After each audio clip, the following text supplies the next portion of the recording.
好，那我们开始吧。已经过了9点了，对。然后，看看同学们有没有什么问题，关于我们之前讨论过的问题，有没有什么想法？好像可以，至少现在看起来可以讲中文啊。对，我看看啊，上一次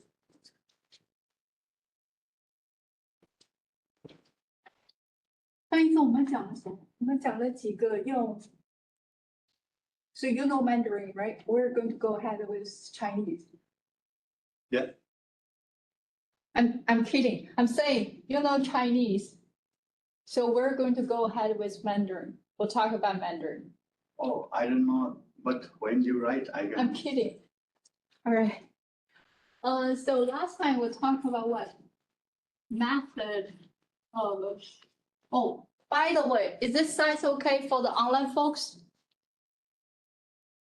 Is this readable? 可以，可以，谢谢。Thank you. Method of the first integral. Do we remember what this is about?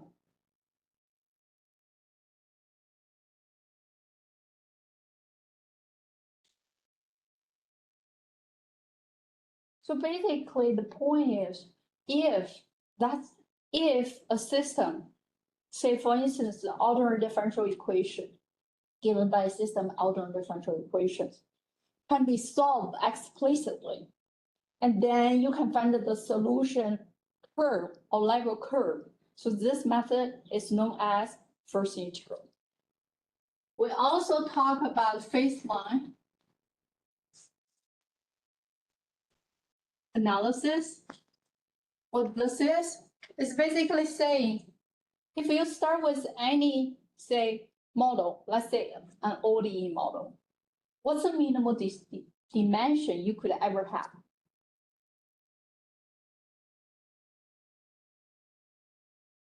What's the minimal dimension? 最小为数是几维嘛？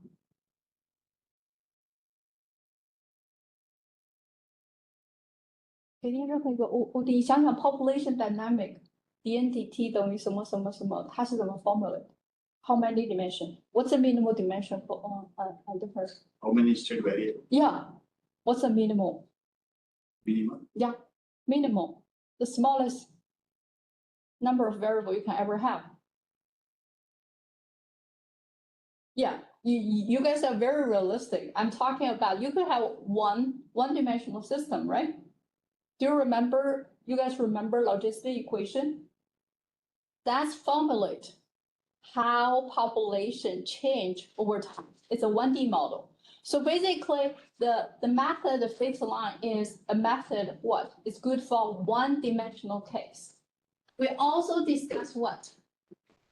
The approach is called phase blend. As you can see, how many dimensions this one has? 1D, right? How many dimensions this one has? This is all in the state space. When you have a line, it's a 1D method. When you have plane, it's a 2D method. So that's where we are last time. And we use a couple examples, I think. So the example we use, we actually look into this example. This is an SAR epidemic model with the simple demography. But in a closed population. Let's see. Anyone remember? What do we mean by population is closed?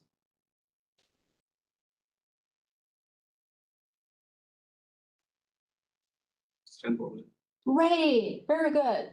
Just like this population, at least up to 12, is this population closed? Yes, right? If maintain, roughly speaking, say the population size sustain at a constant level, or at least to the dominant digit, right?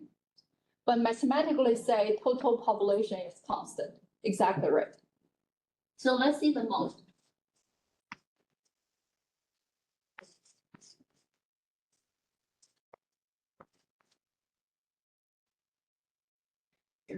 numbers. Here's that. But you see here, the death rate equal to the birth rate.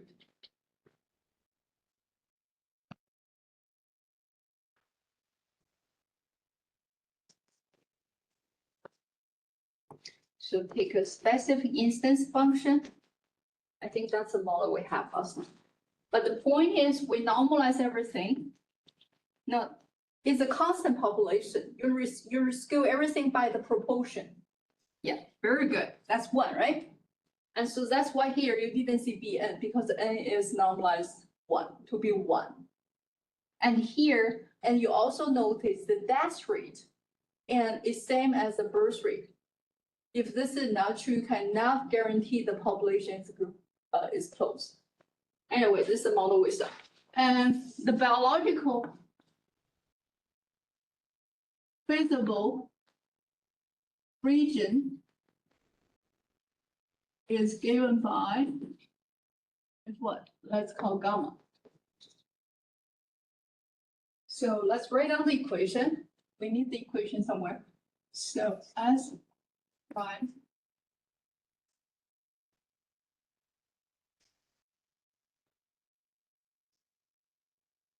B.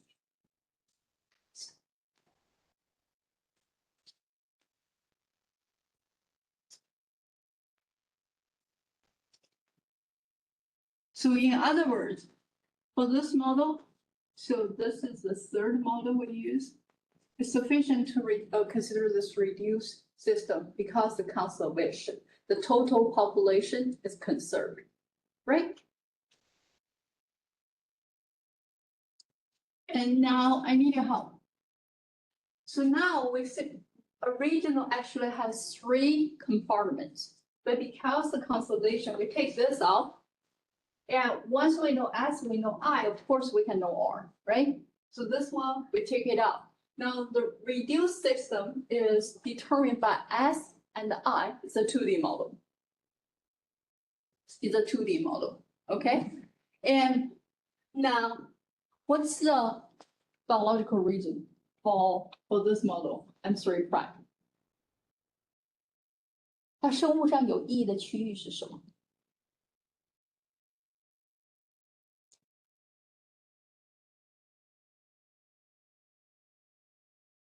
The biological realistic model, what has to be true first? What has to be true first? Can S be negative? Can I be negative? Can you have -5 people? That's susceptible. So what should we require? What should we require?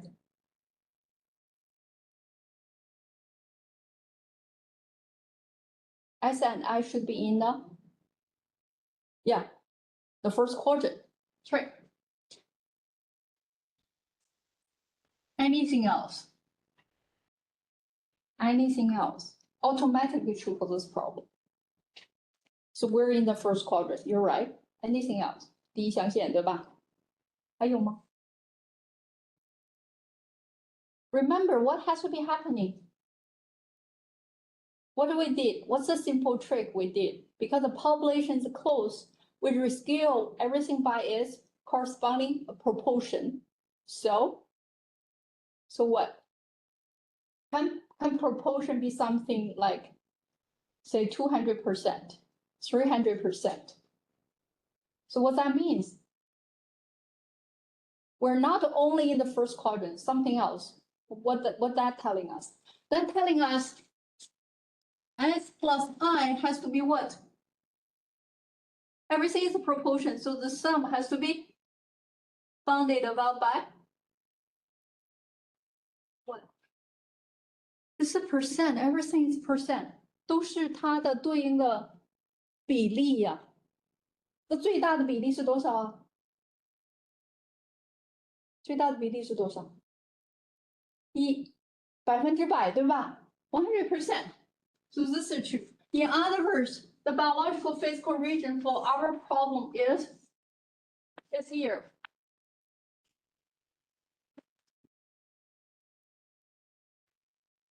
So what we did, we did the equilibrium analysis.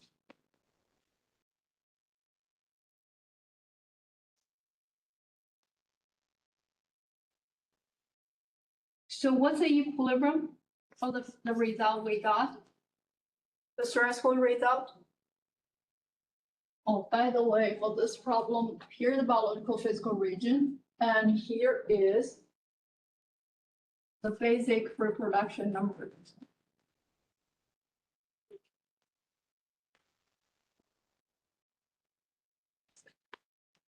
If you don't remember, can we guess what's the basic reproduction number for this case? When we start, if it's disease-free, what happens to S? What happens to S? Right, S going to be taking the entire population because S right now is a fraction of the proportion variable. So what's S? Because you normalize, which is, yeah, I like that figure. Okay, 1, right? That's 1. So here, when you start with one guy and the maximal contact rate will be beta times 1, right? So it's beta. And what's the average infectious period? 1 over gamma, exactly. So that's, oh, did you see I missed something? We missed something right here. There is a dash, right? So that will change this. Side. Yes, that's right. See, I'm checking to see if you guys are really paying attention. And you did. Good job. Okay, we got this. We can guess this. So, and last time we see the result. What's your expectation? This is SAR epidemic with birth and death. What's your expectation? You're probably guessing R0 will be a threshold parameter. What that means? Indeed, a sharp. This is what we did last time. There are what? There is only one equilibrium. Sorry, ES is equilibrium solution.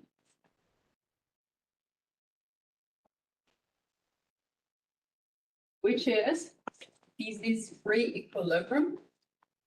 S is the entire population, normalized to be 1, no I, right? And what we did last time, there are two equilibrium solutions. So this is free. And some endemic equilibrium. Let's call, there's explicit like formula for S star. We figured those out last time by solving the system, right? So far, so good. The point is, 上一次我们做什么了? What we did? We did, since here is all the equilibrium possible. You could have 1, you could have 2, up to 2, right? So we did equilibrium stability analysis. What we did? We did the local analysis. How we did the local analysis? What method we used? What's our approach?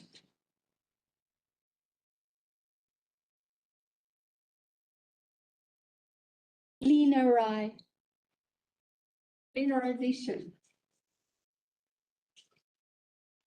你们还记得吗? Linearization. So the point is to look at what? The Jacobian matrix of the right-hand side, evaluate the fixed point. Right? What can tell us stability? The Jacobian, this is a constant matrix when you evaluate fixed point. What can tell us the stability?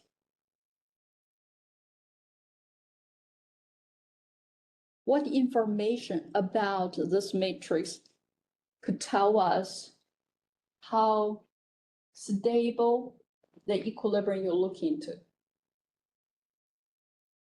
是什么东西？是它的什么东西可以告诉我们 stability？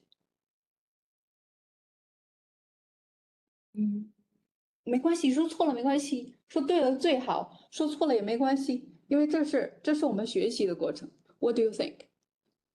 Eigenvalues, exactly. So we're looking at the eigenvalue. So what kind of eigenvalue can tell us is this equilibrium stable? Say it. 什么小于？是什么？小于什么？小于什么？对，小于什么？小于零哈。那很对，如果 eigenvalue 是 real, that's exactly the case. How about how about the eigenvalue is a complex? Real part of eigenvalue. If an equilibrium is stable, or at least locally stable, if what? All the real part of the eigenvalue 要什么？对。So lambda is in the, sorry, too much notation. 这个是什么？这是 spectrum， 也叫 collection of a family of all the eigenvalues。这个 matrix。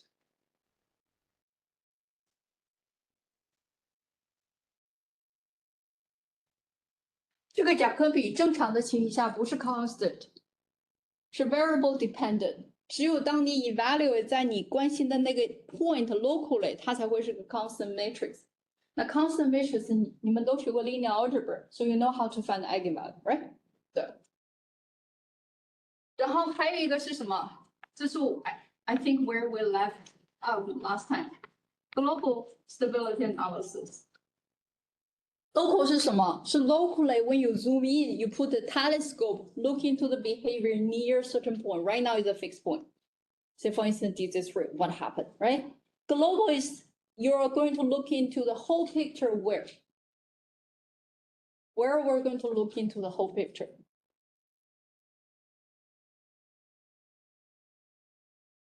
Right here.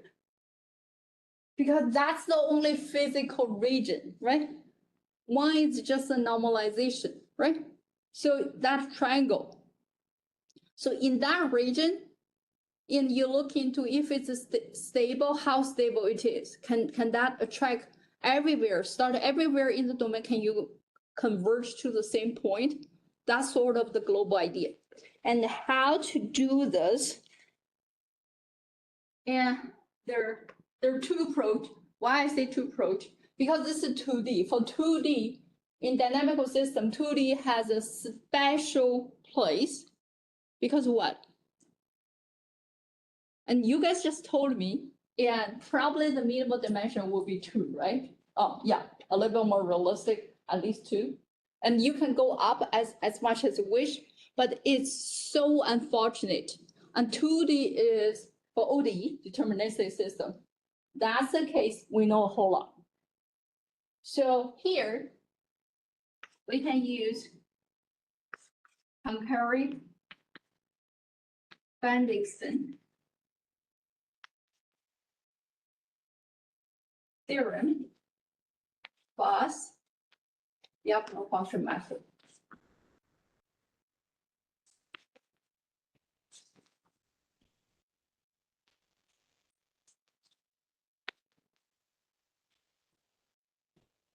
But this one is only a 2D result.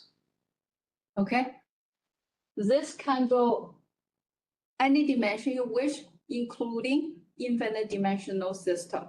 When you have an abstract system, like infinite dimensional space, this also will work out, but this not. This is only for 2D. So let's see how this is going to work. So is the big picture clear now? Is the big picture okay? 这个是说什么？能解你就先解嘛。但一般情况下 99.9%, there's no way you can solve it. So we have to look into numerical solutions. And then for the low dimensional system, there are a whole lot you can try. Baseline is for 1D, this is for 2D, right? Let me erase this part. Is that okay?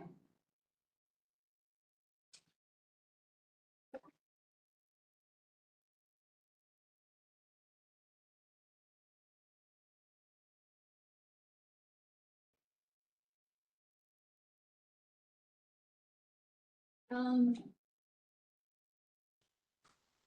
从这个里头开始 we know there's only one disease-free is the only fixed point. And by the local stability, looking to the sign of eigenvalue, real part eigenvalue, we know it's all negative. So that means disease-free locally is stable. And then now what we're going to see, we're going to see this. We claim, let's do one by one. Indeed, this is also true.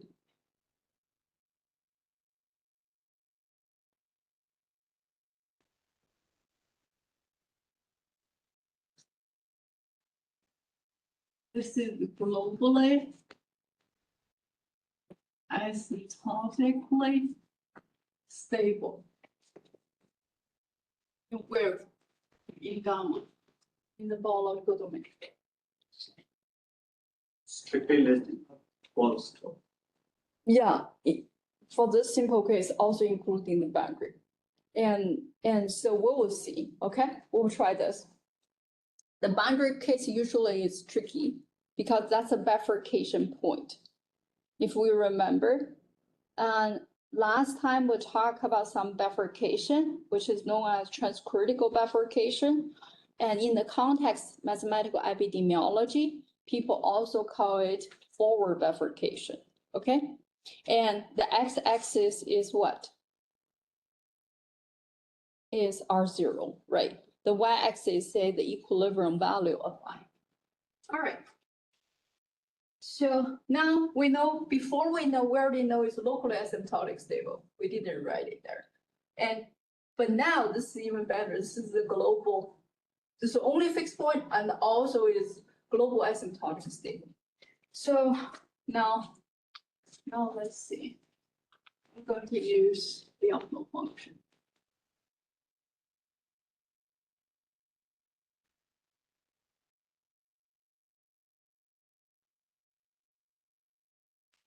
So now for the optimal functional, I'm going to consider something super simple. Take L to be I. Oh, sorry, I erased that. You're probably going to need it. Sorry about that. Save this in the corner or somewhere else.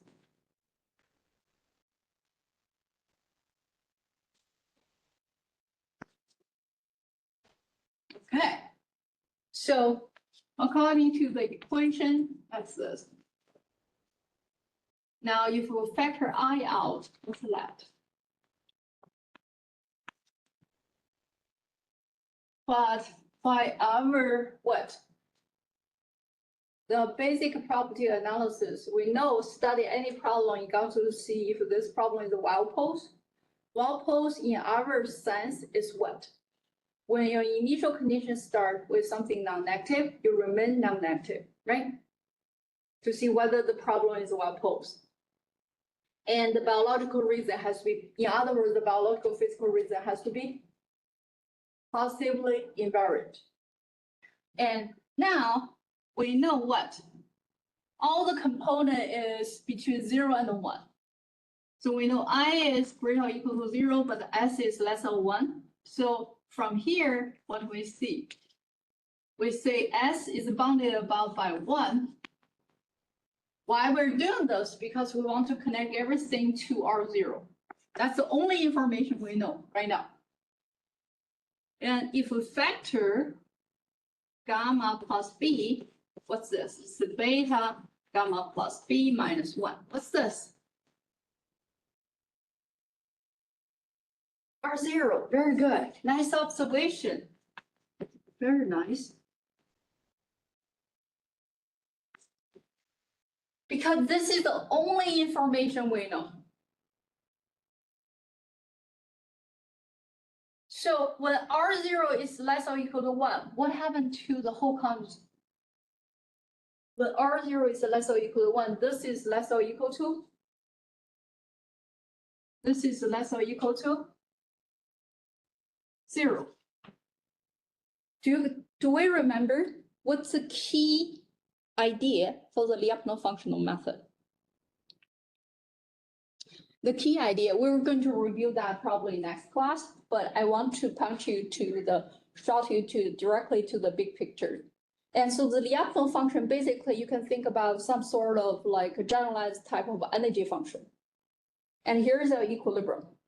If this equilibrium is stable, and the function is going to reach its minimal energy at this point. And we're mathematicians, so for simplicity, we say the minimal energy level is 0. In other words, anywhere else, energy is positive, but at here, the equilibrium, the energy is 0. And second thing is, you want what? If you are not at the equilibrium, what do you want? You want to move towards the equilibrium. So when you're moving, you expect the energy is decaying because anywhere else is higher, right? So that's this. You expect the Lyapunov function to be less or equal to 0, so you're decaying. You're getting closer or approaching at least that point. So that's a big picture for Lyapunov functional method. So now let's see. Now here, this is not good enough because this can only show is stable, cannot show, say, asymptotic stable and even globally. But how we're going to do this? And here we're going to use something called LaSalle invariance principle.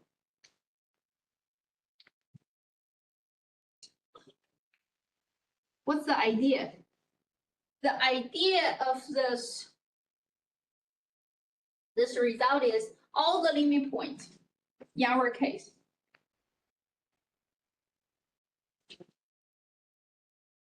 of the solution.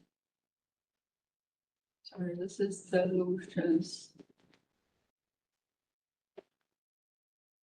of our system. Right now it's called surface system reduced case, M3 prime, is contained in the largest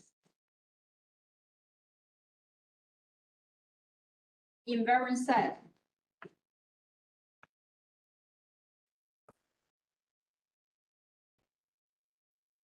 of what?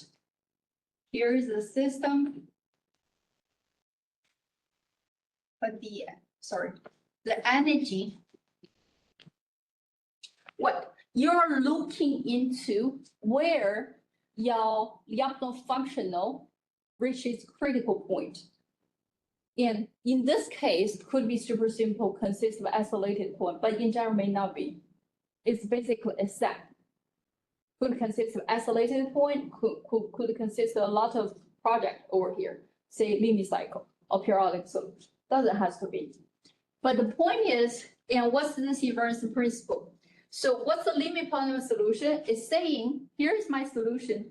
And when you push the time forward, go to infinity, where you're heading for, the asymptotic limit, that's your limit point. This is saying consist, where you're approaching to, is contained in the largest invariant set. So let's do this. And let's see, in our case, I'm going to erase everything, unfortunately.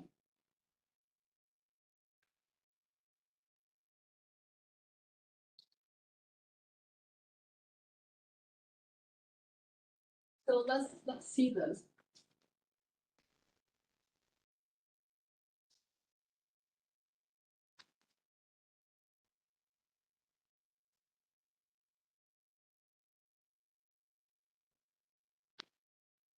How come we can make sure this is equal to 0?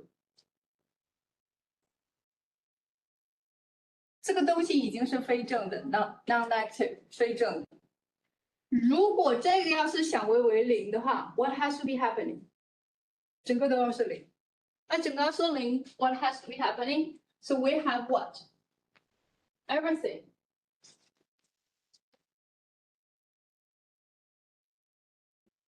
Oh, sorry. R0 minus 1 has to be 0, and S beta I minus gamma plus B I has to be equal to 0。这个是0，这个要是0，都是0。那你们 ，Do anyone can tell me what has to be happening if this is all equal to 0? What can I tell from right here? So one possibility, you can directly see I can be 0, right? This is one case. Anything else?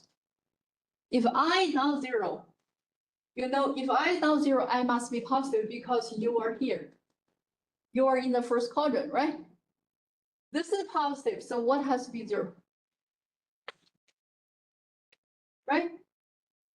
In other words, R0 has to be critical case, R0 equal to 1. Are you with me? Are you with me? You with me?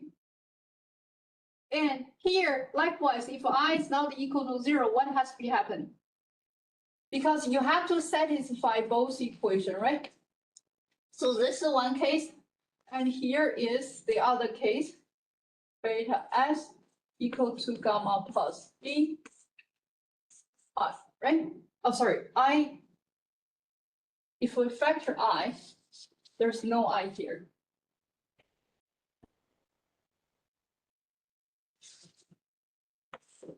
Does this make sense? I'm saying you got to satisfy both equations. One case, trivial case, I equal to 0, clearly both can be 0. I don't care some other factor. However, if I is not 0, I must be positive. Then the only thing that has to be happen is either R0 is critical case 1 or this has to be true.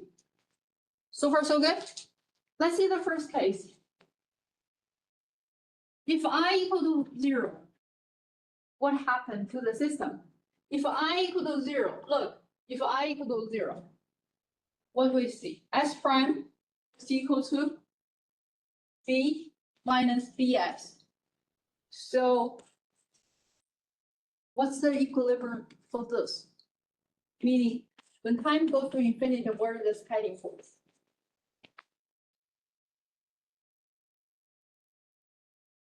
Solve the right hand side equal to 0. What happened to S?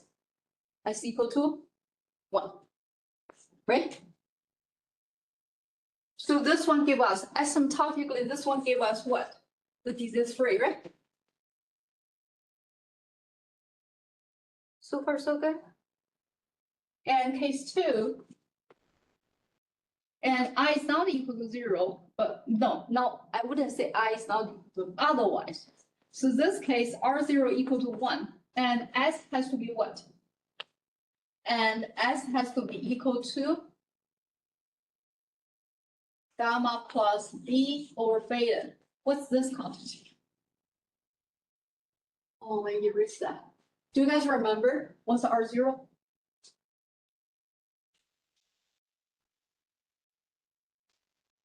This is the reciprocal, the 倒数.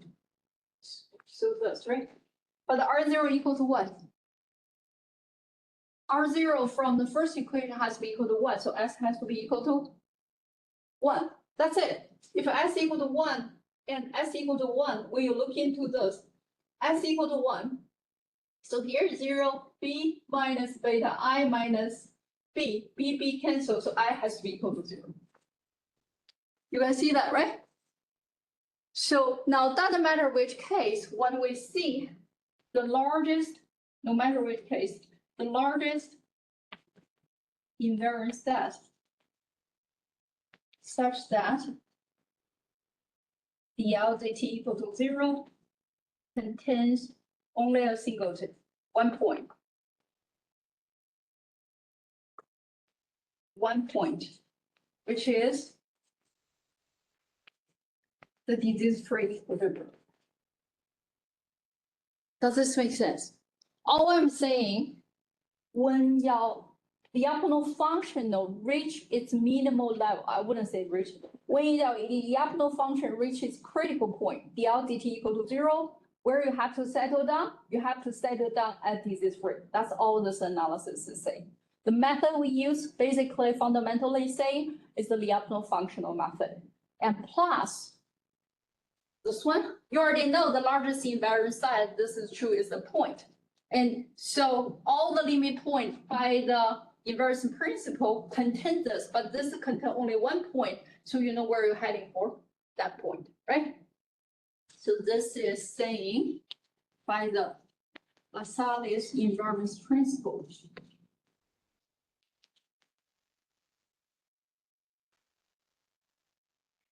What do we know? We know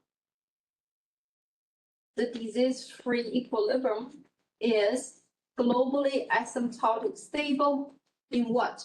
In gamma. All we need to do, this one tell you you're stable energy decay whenever R0 less or equal to 1. But when you look into the largest invariant set, this case turns out only consists of one singleton, 1 point. This is saying all the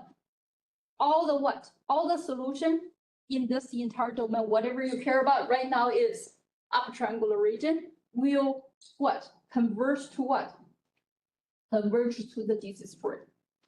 This is saying the disease free is globally asymptotically stable. But one thing I have to warn you, when your solution converges to the point, that means this point even is asymptotically stable. The idea is like this. Suppose I have a system like that.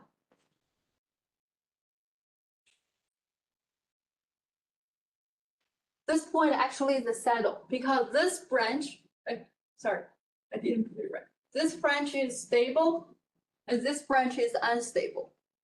But what happened? When you start anywhere here, where the solution, I call this point P. When you start it anywhere here, you see the solution converge to P. But even your limit converge to P, that means P is stable. Why we can do this?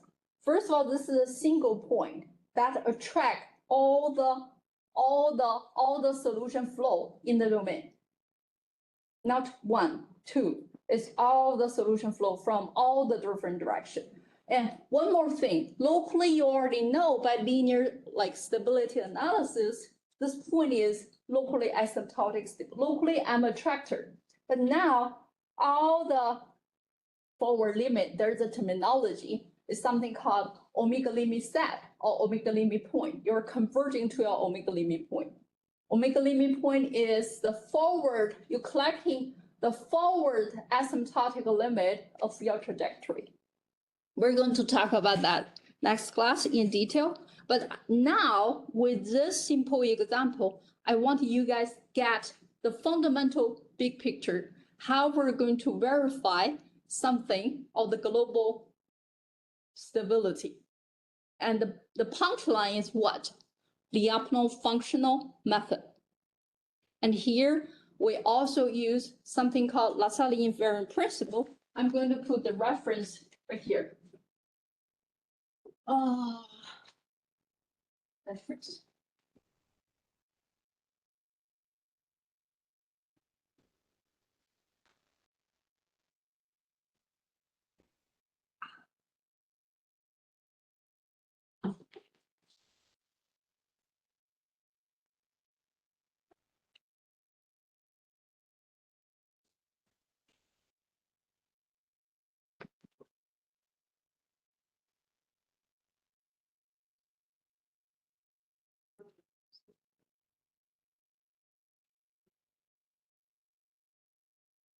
So this is Sam 1976, the paper.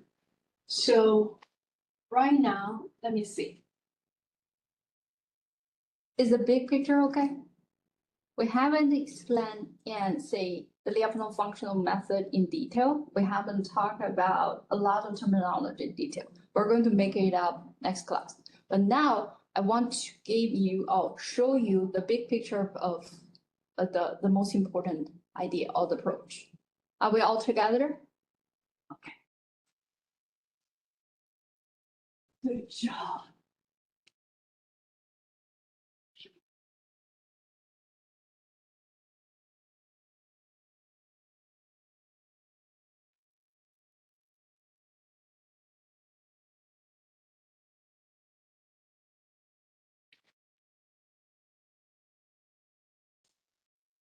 So we did one thing, we showed the global stability of disease-free when R naught is less or equal to 1.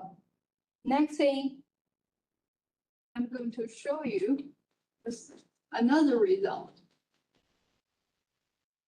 This is, remember, when R0 bigger than 1, how many equilibrium we're going to have? 2, very nice, right? Disease-free plus endemic equilibrium. And we already know from the local stability analysis, the disease-free going to be unstable and endemic going to be locally stable, right?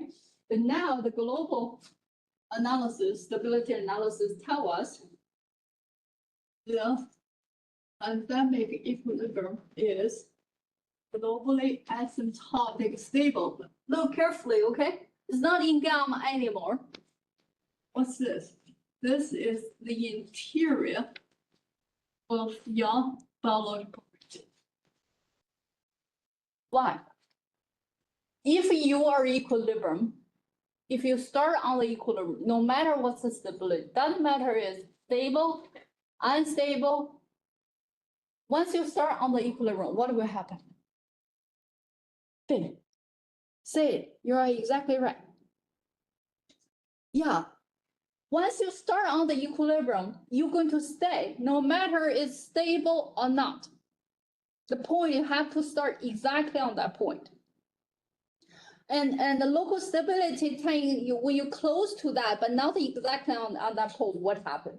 If it is stable, you are going to getting closer, not necessary, at least not stay away, right? But when you are unstable, you are going to repel at least from certain directions, right? Right. So now here, the key is you can do it using the Lyapunov functional method, but I want to show you another one. Comparative.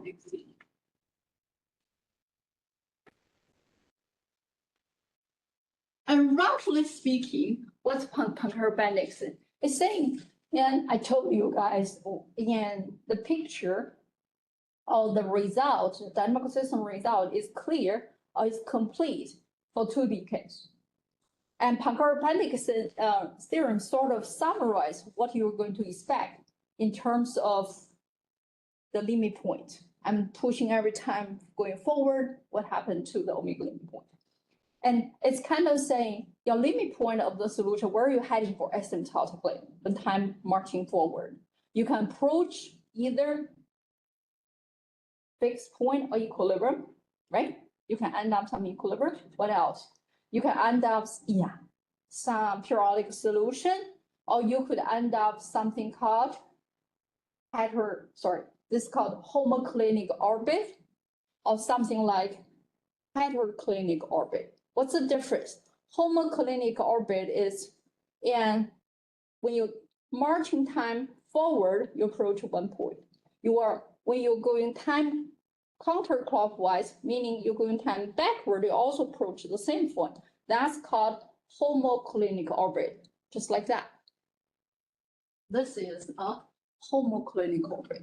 What's a heter? Heter just means time go to positive infinity and negative infinity, I'm approaching different point. Okay, that's heteroclinic orbit. So Poincare-Bendix basically is summarizing what you're going to see. Okay, all right, and we can do this, use a couple steps. So first thing we want to show, whatever the system we care about right now is this SIR reduced version, right? So-called prime. Has no, or does not allow admit any too many, so limit cycle.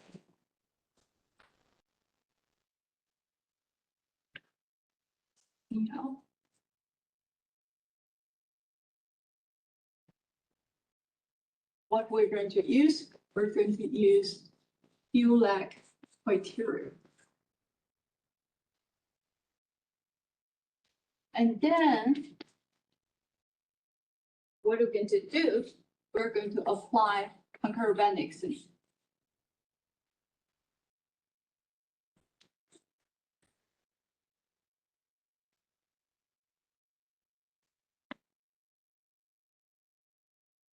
And plus the fact,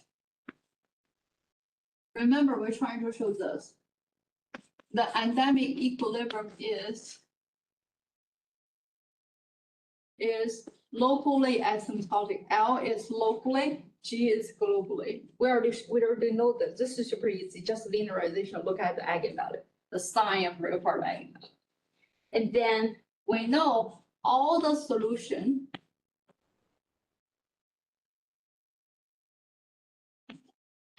must have, let's give a name, that's called E1. Must have E1 as a omega limit point. That's too much. Not putting the omega at, yeah, forward limit, a limit point. No.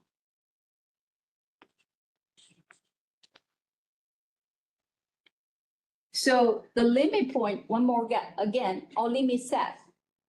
Limit set is collecting all your asymptotic behavior, where you're heading for the system. And omega limit set is collecting all the asymptotic behavior when you're going time forward. Something called the alpha limit set is collecting all the information when you can plot your time going backward, okay? Omega limit point.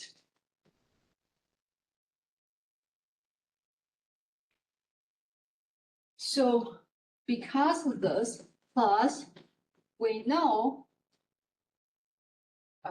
the fact we're putting too much, this already can summarize everything. The fact, this one, let's do, this is the only equilibrium.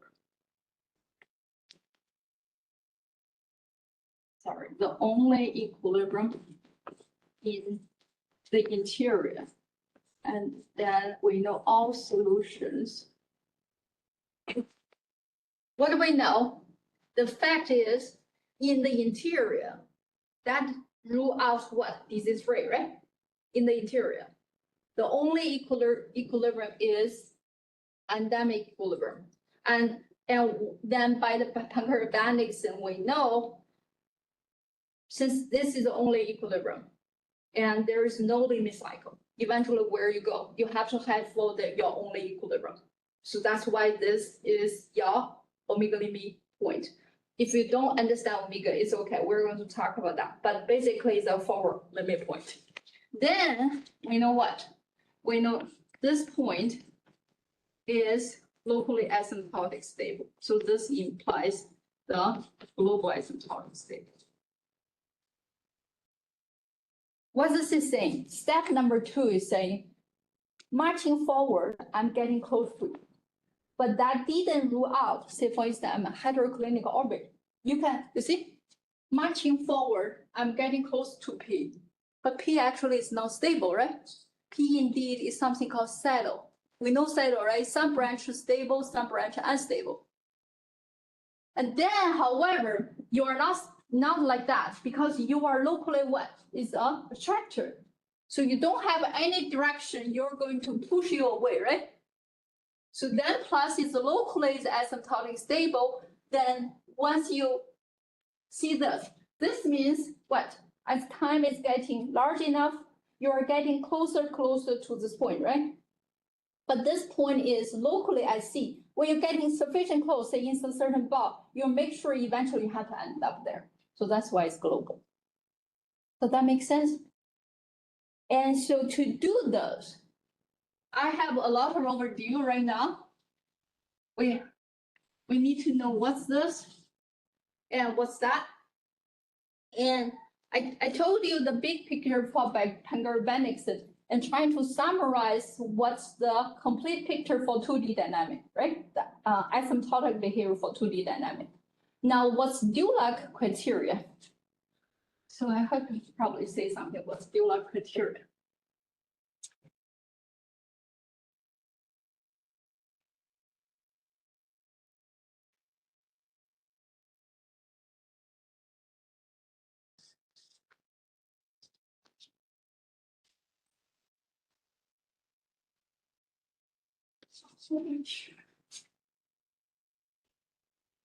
So let's do this. Again, all the stuff right here. This is only for 2D. You cannot apply this to anything above than that, say 3D or higher. You cannot do that. So suppose whatever the domain we talk about, this is a 2D domain. And this has to be simply connected.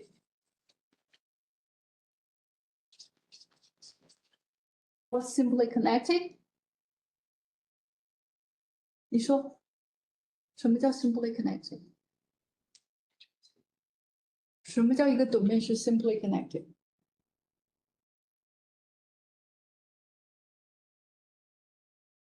哪位老师同学可以帮忙？什么叫一个 domain 是 topological domain 叫 simply connected？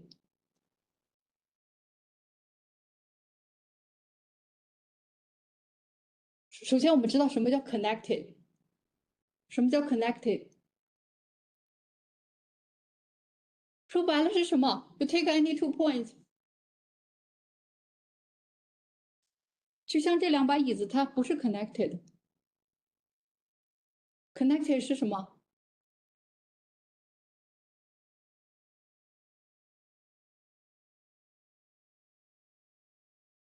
Take any 2 point, you can walk from one to the other one, right? 什么叫 simply connected？ 对呀，老师大一点声。老师你大一点。Pairs 啊， connecting the 2 points. 你总能找到一个 path connect those 2 points， 这叫 path， 也叫 pathly connected。A simply connected domain。换句话说什么？可以说白了是说，你可以什么 topological， 你可以 shrink 这个 domain to 什么 ？to 对，没 without barrier。然后我们来考虑的是这个 system 是2维的 2-dimensional system。这个只是说你的 working domain 要 nice enough。如果 if there exists some function alpha scalar function, OK， 这是一个 scalar function， such that what the divergence of alpha f is one sign. So 什么是 divergence？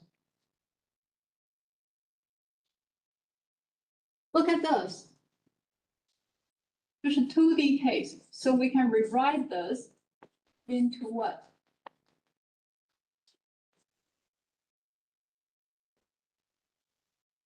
Component-wise, since this is a 2D case. 那什么叫 divergence of 一个 vector field 呢？你可以想成是 dot product of 2 things， 这是个 operator， 这是 gradient operator， gradient dot with what? The vector field component， 所以它是什么？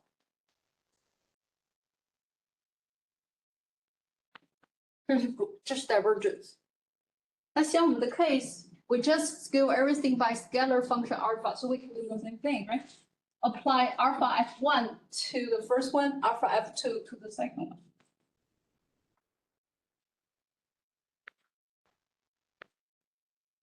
And what's the Dulac criteria saying? If this one maintain one sign.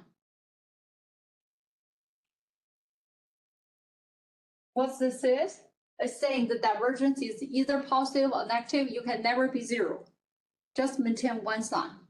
Then the system not going to allow the system start.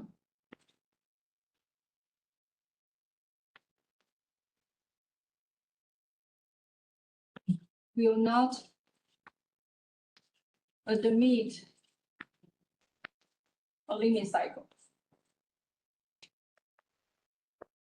You cannot do this. The proof is very simple using Green's theory. 格林定理 Green's theory. Okay. Now back to this. We're trying to do what? Trying to do step number 1. Because step number 2 and step number 3, we're already done. So we know this. We know disease-free is, we know the endemic equilibrium E1 is the only one in the interior because there are only 2 fixed points. And now back to appendix, and we know all the solution must go to where? Go to this point. But this point now we worry about it might be something else, say homoclinic or something. But this cannot be case because locally this point is locally stable. Now, of course, it has to be global because the track everything else, all the trajectories start in the domain. The domain means not that triangle, is the interior of that triangle. You have to take out the boundary. Because what? The disease-free is at the boundary. Once you start at disease-free, doesn't matter if stable or unstable, you're going to stay there. Okay? So all we need to do by this is showing there's no limit cycle, right? Let's do this. Let's prove what? Step number 1. Always it's sufficient to show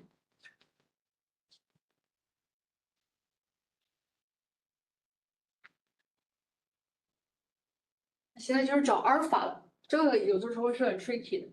你希望阿尔法是 1， 其实我跟你讲的同学们做的时候，我先不做阿尔法，我先做看 diverge alpha equal to 1的时候 ，you're going to try the special case when alpha equal to 1, the Dulac criteria actually called Bendison criteria. This is a generalization. But if equal to 1, you will see if when you try that, you couldn't guarantee the divergence does not change the sign. You have to improve it. So now. You know what I'm saying, right? When you start with it, you're not going to try this first. You're going to try alpha equal to 1 because you don't have to guess what this scalar function is. If that works, you're done. If not, you have to guess what this is. And now, system you erased it. Where is the system? Okay.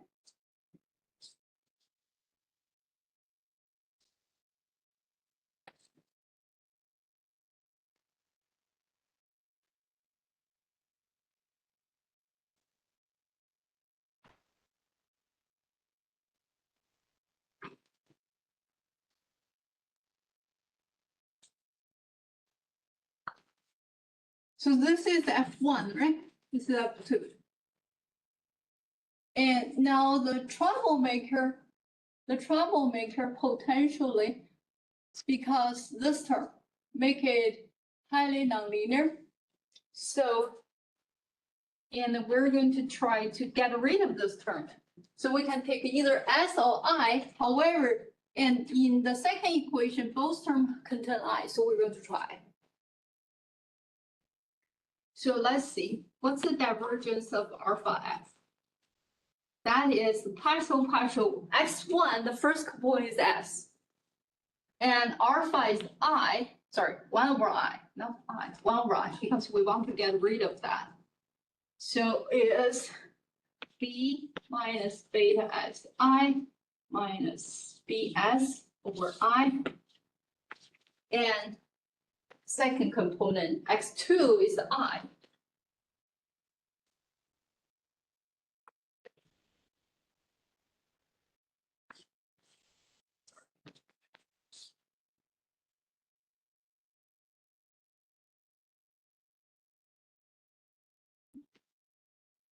again, when you start to work on those, you do not try to just guess if R is alpha equal to 1 or constant. If that's true, you're done. If not, you have to do something further. You have to guess what this is.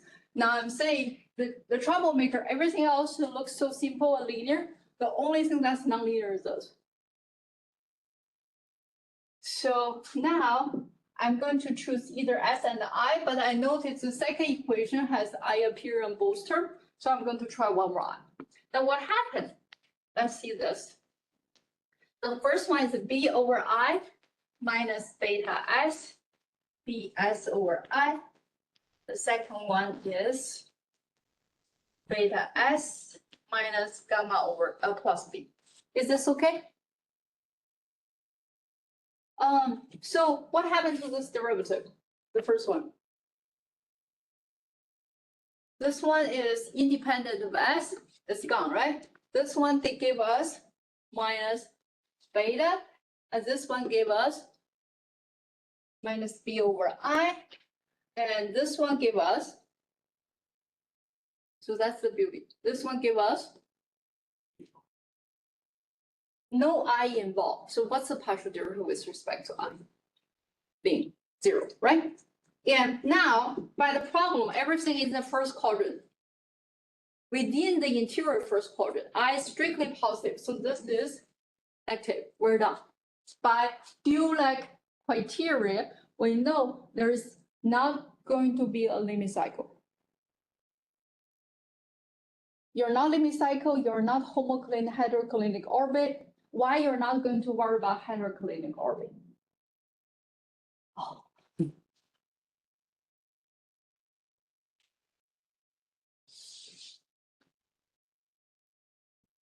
It's a homoclinic orbit.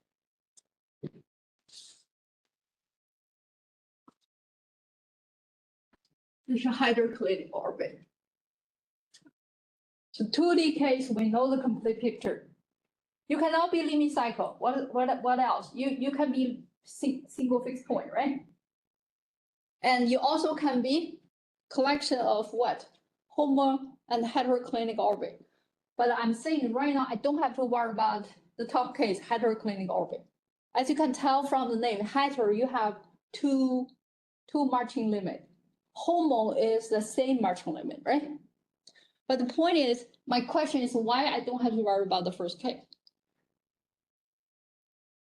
Because if you have a heteroclinic orbit, you got to have at least 2 fixed or 2 equilibrium. You don't have that. You already know you only have 1 equilibrium fixed point within the interior, the first quadrant, right? Anyway, is this clear? Is this okay? That includes the original point. Because we need to consider only the interior of the. Yeah, exactly. Not So- including the original. Exactly. We're done. You can only do this for 2D case. Even your model is simple enough, or at least your reduced version is something like this, or your partial model, meaning special case reduced to the 2D, you can do this. But if it's not 2D, what we're going to do? I already showed that using the other part is Lyapunov functional method plus Lassalle inverse principle, right?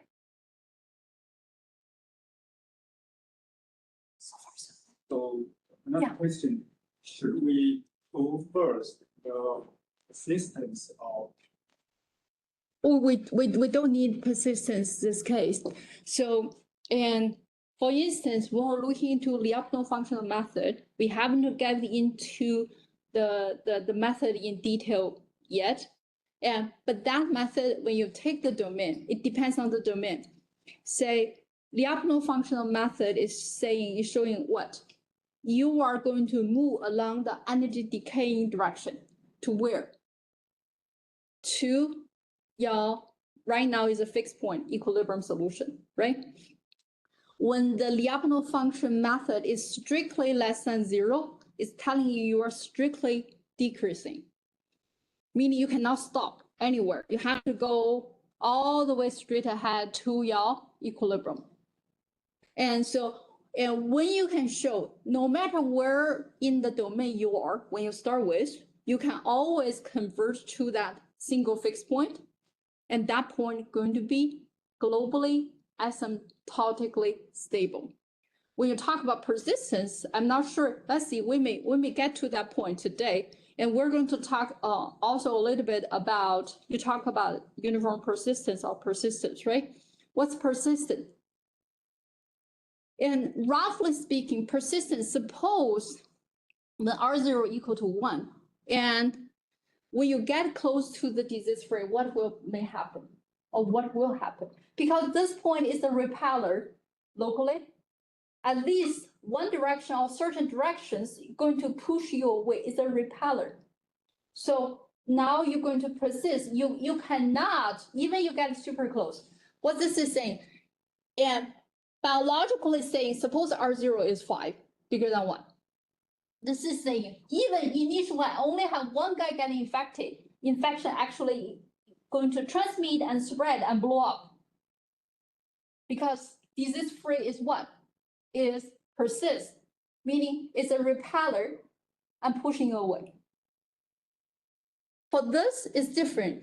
And first thing we did is when R0 is less or equal to 1, what we did is we show this is GAS, global asymptotic stable, meaning no matter where you start in the biological system, the domain, you track to this point. So we're safe. This is saying even you have a large portion of people got infected because R0 less than 1, eventually you still can go back to, meaning probably will take a while, but eventually disease will die out. However, a second thing is saying when R0 is bigger than 1 is what? No matter where you start. And eventually where are you going to heading for? The endemic. You're going to saturate and to certain constant level. You're going to maintain there for a while. Is this okay? Thank you.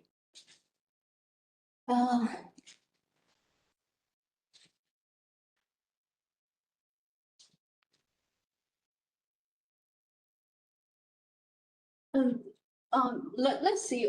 I think we're going to mention this and later, once I show you the big picture of all the fundamental basic mathematical idea for epidemiology, we're going to have a quick review for dynamical system, okay? Including this kind of stuff, Bunker-Hundinson theory, Dulac criteria, that kind of thing, okay? All right, so now we know the big picture. I hope you notice the difference. I didn't summarize on board. Now what we see. With SAR epidemic, all we have is a simple birth and death. And the other thing we know is the population is closed. Simple birth and death. What we saw is R0 is a sharp disease threshold parameter. When you are not, is less or equal to below below 1 or equal to 1, not exceeding 1. So the disease eventually die out. That's the first result. And second result saying when R0 is bigger than 1, you're going to saturate or like to end up some endemic equilibrium. You're going to end up there. And disease will persist. This is really persist. You're going to persist. And indeed uniformly. But one thing I want to remind you, start very beginning of this class, we talk about SIR model without demography, meaning B equal to 0. What happened to the dynamic? Do we remember? So eventually, no matter how big R0 is, if R0 is bigger than 1, you're going to see what? Remember the London boarding school case, the flu case? So a few boys got infected. Now you see a sharp rise, go to a peak, you reach outbreak. Then eventually, after a while, now the number of cases go down. Eventually, where you go? Go to 0. No matter how big R0 is. You guys see, I hope you guys see the fundamental difference All the difference right now is I adding the simple birth and death before no birth and death, no demography. So that model, no matter how big R0 is, eventually the disease will die out. This one is not. Do we remember that? Again. Go ahead. Repeat again. Okay. So can I clean this part? Is this okay? What I'm saying does.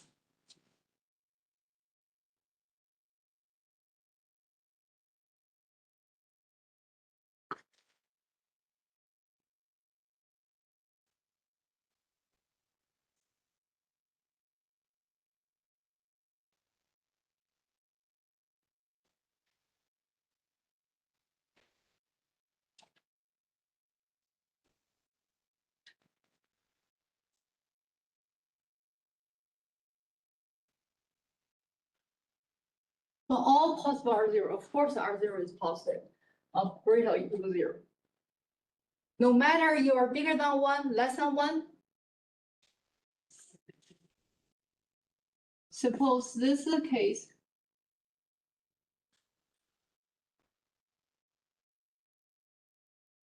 This is I. The T eventually goes to 0. No matter what, when R0 is less than 1, you're not going to see a break. That's the difference. When R0 is less than 1, you are not going to see this outbreak. But then you're still going to see I goes to I infinity is infinity. We proved this. And then what I'm saying is the simple model, very simple model. I cannot think about anything simpler than this. And now we have simple demography. How we include? Same structure as before, nothing changed. We're adding the simple birth and death. But now, to guarantee the population is closed,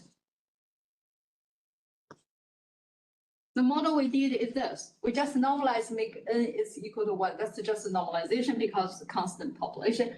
See, just adding the simple birth and death. Now there's a fundamental difference. What happens? The disease will die out, eventually die out, go to 0. But if R0 is bigger than 1, what happens? The disease will persist. This is the endemic equilibrium. You guys see the fundamental difference? The punchline is what? When you consider birth and death, this is for what? Long time story. And this typically is for short time. When I consider some epidemic, some disease, say within a couple of weeks, usually a flu case, right? A couple of weeks will settle down the whole story, right? Short time period. But it's not over a long period of time. That's what you see. However, same model, all I did is adding the simplest birth and death ever in the world. Now you see the fundamental difference. And R0 determine the final fate. You see, when R0 bigger than 1 and disease will sustain or persist, the key word. This called extinction, this called persist. Extinction, persistence. Where is the separatrix? R0 equal to 1. So far, so good? That's the important thing that I also think in previous time, because if R0 is greater than 1, and certain times blow off, then life goes to the 0. Right. But eventually, at some time, it again raises. Yes. That's the. And now we're not talking about everything we talk about is toy model. All I show you is what? Something called autonomous system. What's an autonomous system? What do you mean by system is autonomous?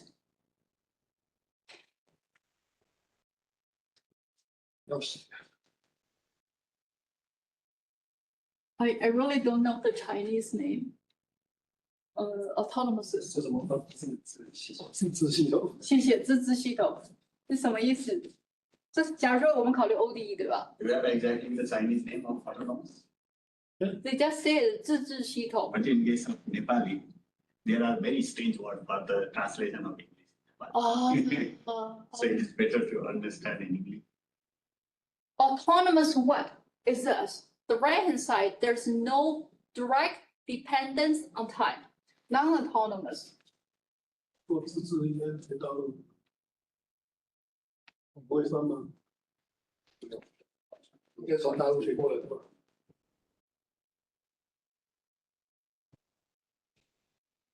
Time dependent. 比如说什么 For instance, think about a lot of disease. If you think about this over years, would be what? Seasonal. 有季节性。比如说我们流感是不是有季节性？是每年的什？比如说在台湾是每年的什么时候？在美国是每年秋天。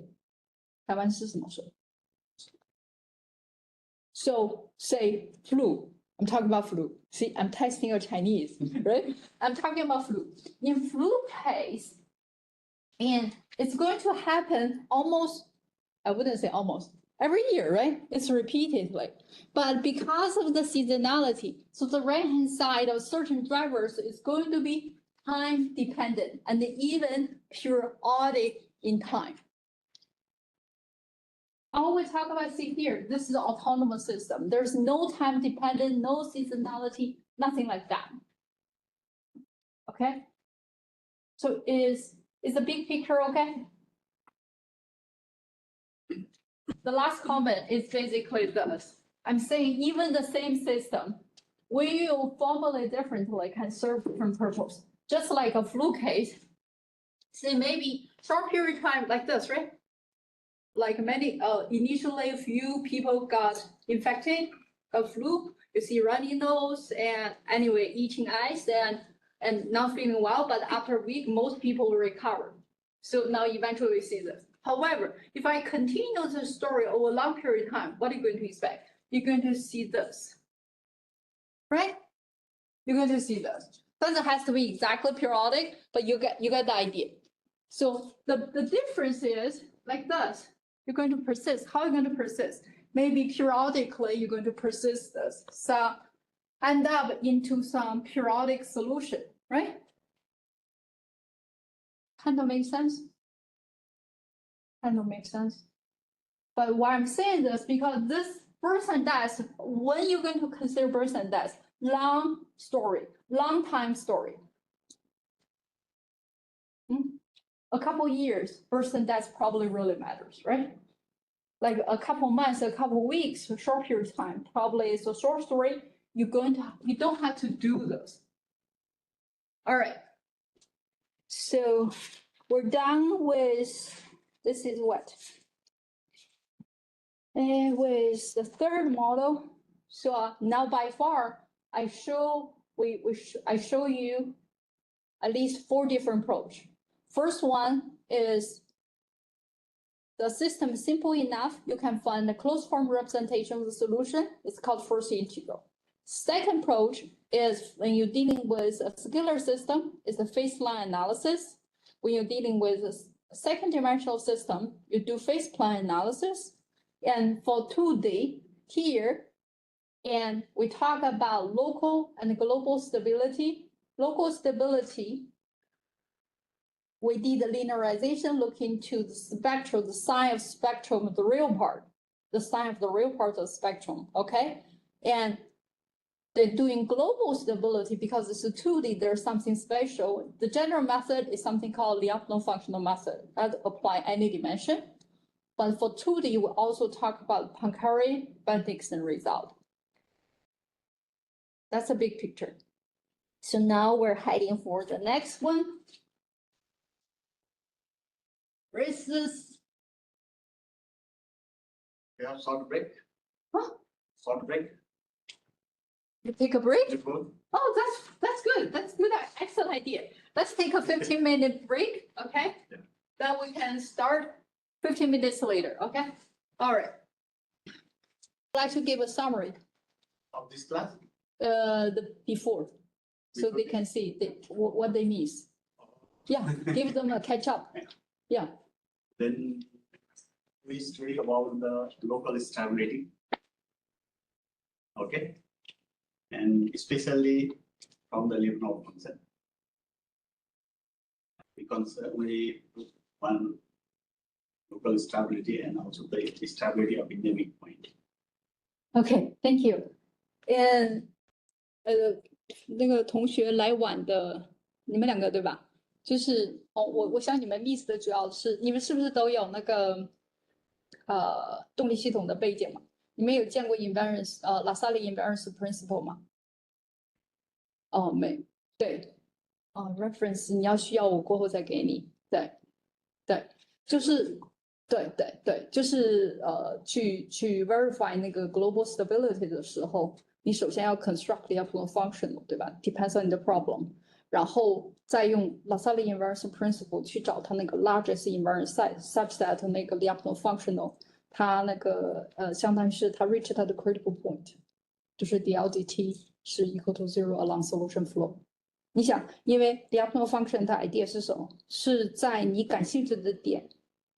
如果它是 asymptotic stable， 感兴趣的点它应该是什么？是 energy 最 low 的，对吧？其他点都是大于它的。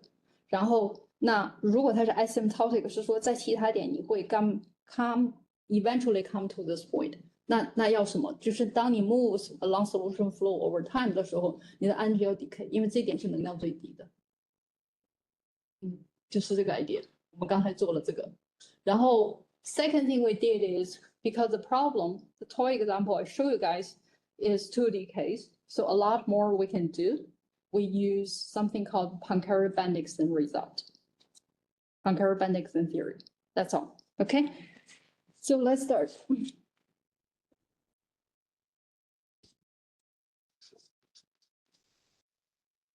First toy model is SIR. Model.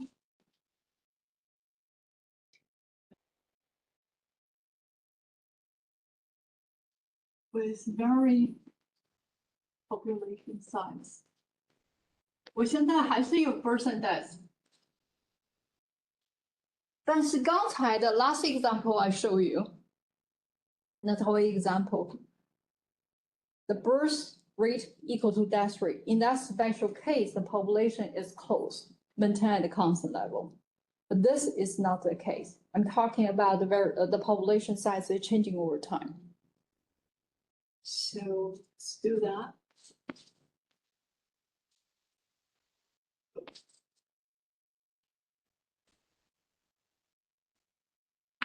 I will show you the incidence rate.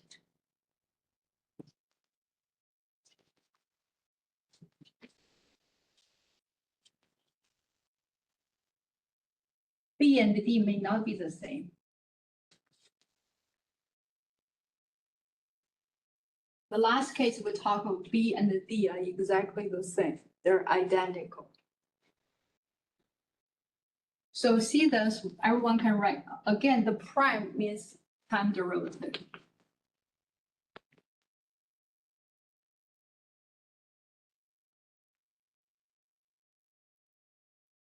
Okay, 我们做一下，我们一直都玩是 mass action， 我现在做一下什么 standard instance。What's the difference？ 什么时候用 mass action？ 什么时候用 standard instance？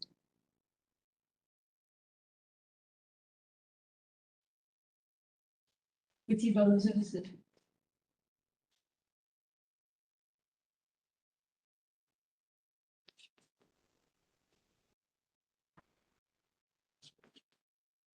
就是它的这个 contact rate, whether or not the contact rate is constant or population dependent.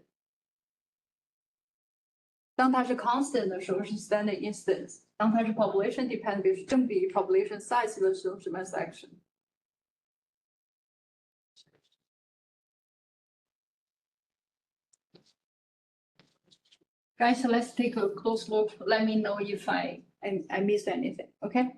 And basically just look at that diagram, put everything together here. So far so good?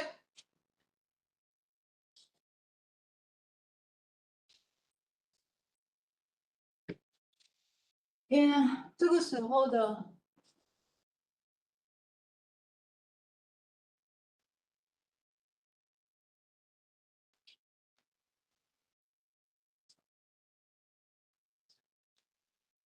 下次我们不写 basic reproduction number，我们要 BRN 哦。好，这个形象大家可以 guess 一下，你可以当然用 next generation matrix method， 你可以 guess 一下这个R0是长什么样。我们有多少个 disease component？ 就一个对吧？所以这 R0是什么？在，哎，这个 disease free 是什么 ？disease free 是 no 什么 ？no I no R right？So S is 这个对吧？这个 N 是什么？哎，这样写不太好，我应该写 S star， 这里有点问题。这个 S star 是什么？是 I 等于0的时候 solve this， 对不对？是不是？是 I 等于0的时候 solve this， 是什么 ？S star 是什么？是用 Bn 还是用 B？Bn 可以，待会儿可以 normalize。你看这个嘛，这个 N 是 total population size。N prime 等于什么？是 Bn 减去 ds di dr， so which is d minus dn， 对吧 ？Is that right？ 这是为什么 last time we take d equal to b 嘛，所以它 equal to 0， 所以它有一个 closed population。但是现在我们 talk about general case， b doesn't have to be equal to d， 对吧？我现在的问题是说，这个的 equilibrium，sorry， 不是这个的 equilibrium， 这个告诉我们是什么？这个告诉我们 b equal to d 是 conserve as some constant level initial level。But b is bigger than d， 你是 exponentially 什么 blow up， 然后 exponentially goes down， 所以这里有问题，所以这个不太好猜。这个时候是它。What I'm saying is now the total population size is varying over time, unless b is same as d. Otherwise, you are not going to settle down. Does this make sense? Does this make sense? 因为这个 n prime equal to Rn 是什么意思啊 ？n prime equal to Rn， 这不是 exponential blow up 或者是 shut down 吗？对吧 ？Unless b equal to d， 所以 n is going to not going to settle unless b equal to d， 对不对 ？Does that make sense？ 这不就是它吗 ？Some constant。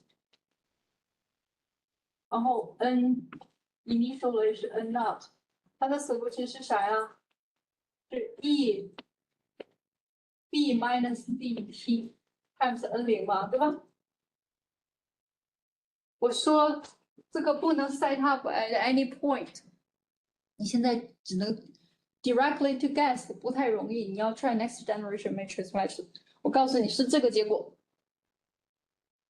你有没有发现 fundamental difference now？All I did is make death rate doesn't have to be equal to the birth rate. Okay, all right. With this model, this time model, 我就在写 remark. Since this is true, 这样 case 有3个 case。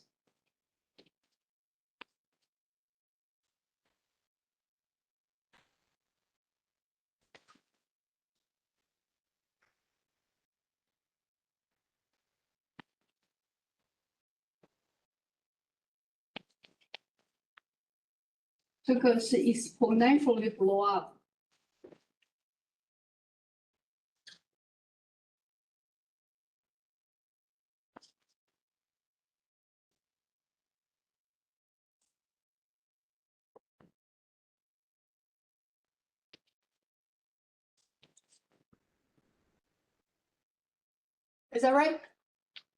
You guys see the difference, right? Now the total population size is not going to conserve. Or I'm not talking about realistic. This is not very realistic. We talk about how to modify this. 你想想，如果这个人群一直增长 exponentially 会发生什么 ？If the population continue growing exponentially, what's going to happen? Just like here in Hsinchu. And the baby keep coming, what's going to happen?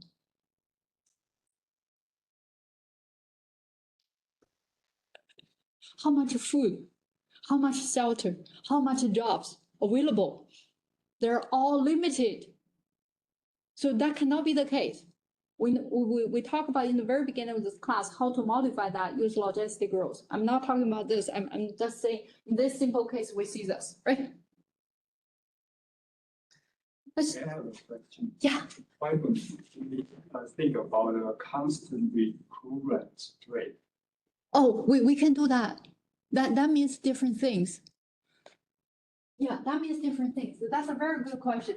So if you guys remember, we talked about this. What's the difference between this and a constant, say, lambda constant recruitment rate? We talked about this before. The point is, B of n is saying n is total population size. And think about each family or each adult women can only give birth on average so many kids. I don't know. On Taiwan is 2 or 3, something like that on average. Is that a good number? 2 Something. in Taiwan, 2 or 3? How many siblings you have? Yeah, so I'm saying roughly 2 and 3 on average. So that's a good guess. And that's talk about birth and death, the simple birth and death. And what he talked about is very interesting. Is what we talk about something called migration or immigration. Just think about is how much, what's the influx? This is a particular applicable to what? Think about here is the people in one city, here's the people in Taipei, here's the people in Hsinchu. But now suppose they are, and here we call the, is that called Silicon Valley right here? 我们叫新竹园区，对吧? A lot of job opportunity or something happened, I don't know. And now you see the influx because of the new opening, some big company. And now you see the influx from Taipei and to Hsinchu. So this one can be captured by lambda. Oh, you think about vector-borne disease. Say, for instance, West Nile virus. So the major host in that case are birds. And so in that case, you think birds will going to migrate every year, right? So lambda, that case, this will be more appropriate because we formulate migration or immigration. Is this okay? So it's about demography, but nothing about disease. Yeah. 这个是讨论什么？是相当于是说moving between community for instance， 或者是这个是说什么？这个是说 birth 对不对？出生，那个 B 就是 birth rate， 你就想 roughly on average 平均每一个它能give birth how many next generation？ 我直接这样问，当然有的文章为什么就都直接去，就文章要决定取 constant 还是 depend on？ Oh, that's a very tricky question. A lot of cases, I think it depends on your focus or your preference and in the work you're trying to do. And sometimes if you simply think about for disease case, it is the birth and death over years, and maybe that is more appropriate. But when you think about people traveling, so we fly, right? We travel between different locations, and the other type might be better. It's different. It's quite different. If we put the lambda is constant, then we can show the boundedness. Yeah. It's not there two cases. Yeah. So right now, I'm saying using this Tau model, I want to show you there's some fundamental difference. So I want to show you the next basic mathematical tool. That's what we're doing right now, okay? Excellent question. So let's see this. Well, what I'm trying to tell you, this model was simple flexibility in the death rate and totally changed the story, right? Now the population size in general, unless this case is going to change over time. So now, this model is not as good as before. However, there's something special. We have expert in this room actually. And this system, let's give a name, M4. It's homogeneous. And what do I mean by homogeneous? 一次。So because of that, which allows us to transform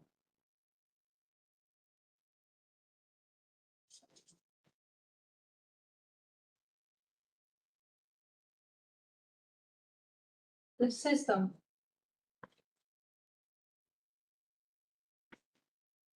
into another system.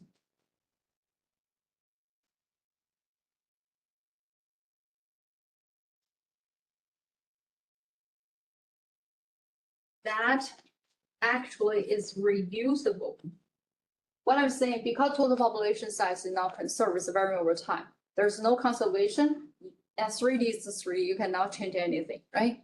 But now, because the special property of the system is homogeneous, we actually turns out indeed we can do some sort of transformation and to transform to another system, but that system actually is reducible to lower dimension. Is reducible. In this case, we can even write it down as 2D.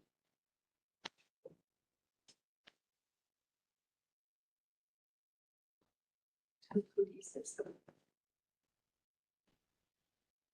Once it's 2D, using the previous example, M3, you guys know how to analyze thoroughly everything, right? Because it's a 2D system. That's the best way know by far. All right, let's see how this works. Big picture, okay? And you probably will have a question. What do I mean homogeneous? I think in other differential equation course or many other course, you probably see homogeneous, right? Anyway, 那我就来个 definition 吧。System. Let's say x prime equals x prime means the x is f of x. Say ND system. Now it's homogeneous of degree 1. If following the truth.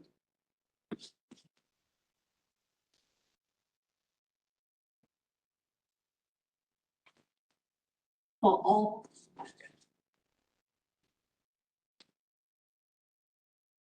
所以它是 degree 2和 degree 3时候会怎么样？就是说白了是说你要 stretch the system the input the variables. Lambda is your stretching scaling constant, right? And 如果你能把它整个 factor out， 它是 degree 1的。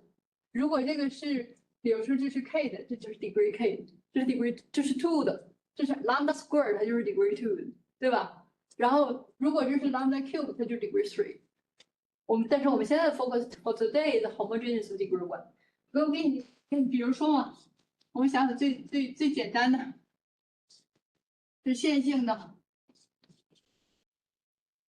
写太烂了。So A is n by n matrix,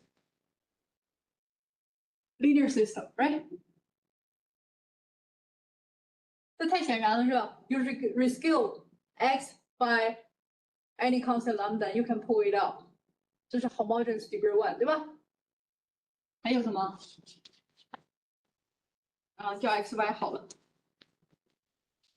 给个 non-trivial 的例子 ，non-trivial 的例子，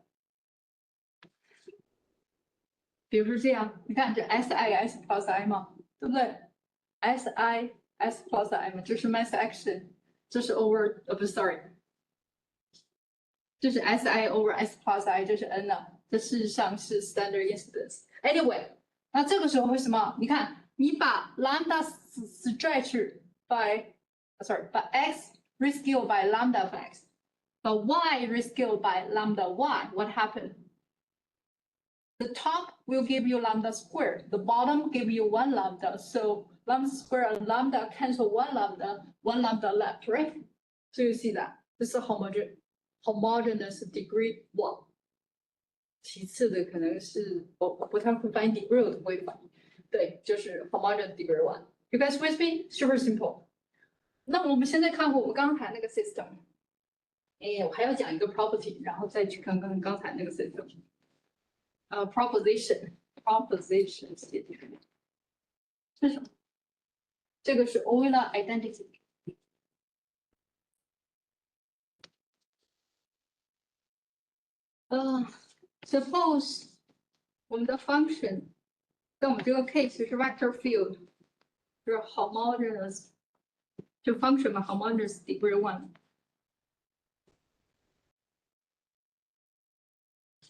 那么我们会有如下的结果。Then we have the following。这个是 gradient， 我把它写出来好了。这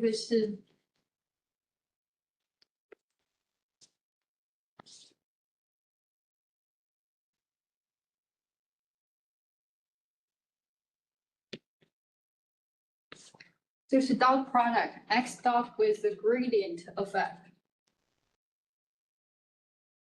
这个 component wise, we multiply things together and we add it up. So here's what we see. So the conclusion, this is not conclusion. I'm just repeating the definition, x dot gradient f. The conclusion is x dot gradient f. Can you guess what this is going to be?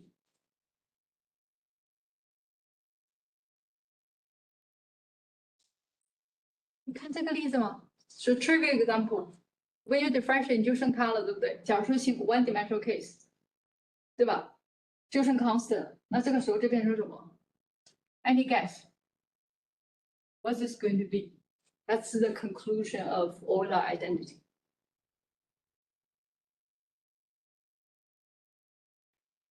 你想，它是 homogeneous degree one. When you differentiate, gradient 是 differentiate， 你是不是 lose one degree？ 奇怪吧，对吧？是不是 lose one degree？ 你再 multiply x back, what do you have? Yes, excellent. That's right. This is only true when it's degree one, 对吧？哦，这个要擦掉，不知道会不会用。我抱歉哦 ，I'm going to rewrite the whole thing into the corner, so we may use it later, okay?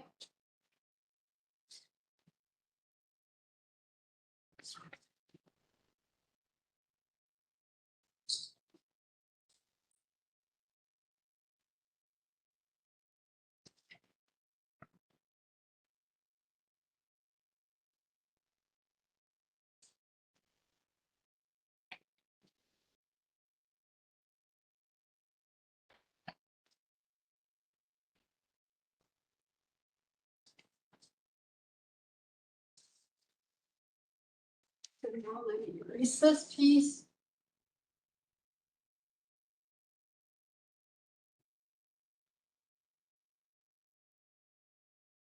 那我现在来看一下 ，I see this.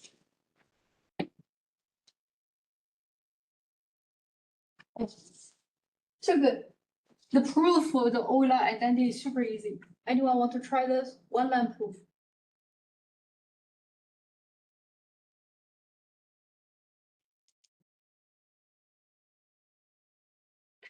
What we know?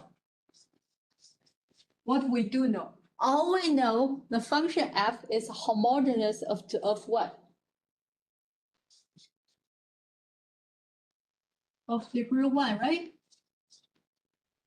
Which is saying what? The definition is f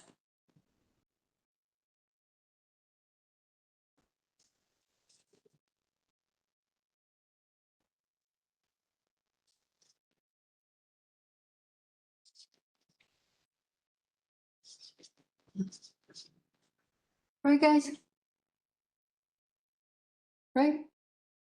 这个大于零在我们这里事实上我就不重要，可以把大于零 remove 的，但是它这个 So now if we want the gradient, what are we going to do to see gradient? How are we going to see gradient? We differentiate.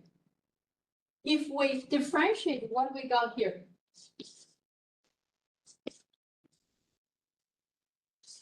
We take partial derivative with respect to x, then what do we, the x component, what do we see?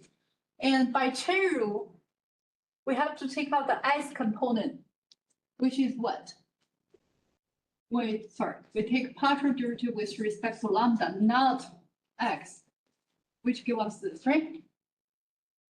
Chain rule. Huh? This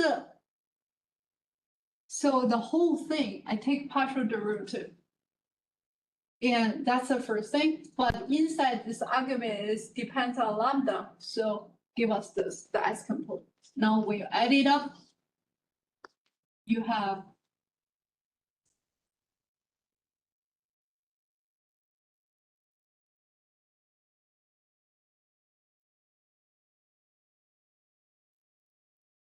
x 是平方 x， 这个才对。Is this right? All we did is by definition different everything by with respect to lambda. Then take what? Take lambda equal to 1. So we see this result. Right? Take lambda equal to 1. That's exactly this, right? 有问题吗？这纯粹 by definition 嘛，我们直观上就想啊，你想任何一个，比如说想 think about polynomial when you differentiate and lose the 1 degree， 然后你 multiply by x and you gain the degree back, so you come back. That's basically the idea, but that's what we were. Anyhow, I think it probably is. Now back to our system, okay? Back to. Is this homogeneous? This is F1, F2, F3, and X has 3 components. The first one is S, second one is I, the last one is R, right? So how are we going to check it? We're just going to check, use definition, F lambda X, whether or not you can pull it out, lambda, right? So we can see that. Because everything else is super simple and, is trivial, you can see it directly unless this nonlinear term. But that's simple because this is S plus I, this is S plus I plus R, right? When you multiply everything by lambda, so that's homogeneous. Do you guys want to see a proof or you guys are fine with it? Are we okay with this? All I'm saying is, all you did is, this is F1, right? This is F2, this is F3. So when you apply those, you're going to check in component-wise. So F1 lambda of X equal to lambda F1 of X. And that's it saying when you rescale each of the component by lambda, you plug in, you see whether or not you can pull out lambda and equal to right-hand side. So I'm going to leave it up to you guys. It's simple algebra. So far, so good? So far, so good? Excellent. So now it's easy to check.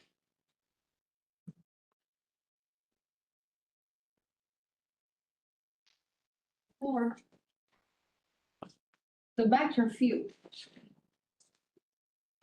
of the system, the right side, the vector field of F4. Indeed, the system is homogeneous.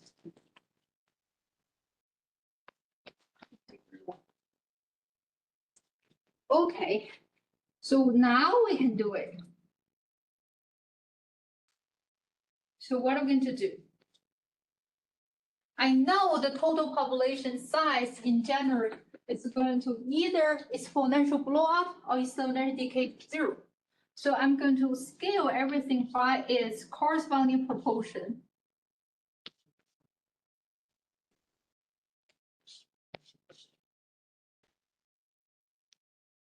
why we're doing this dimensionless, we're doing the scale.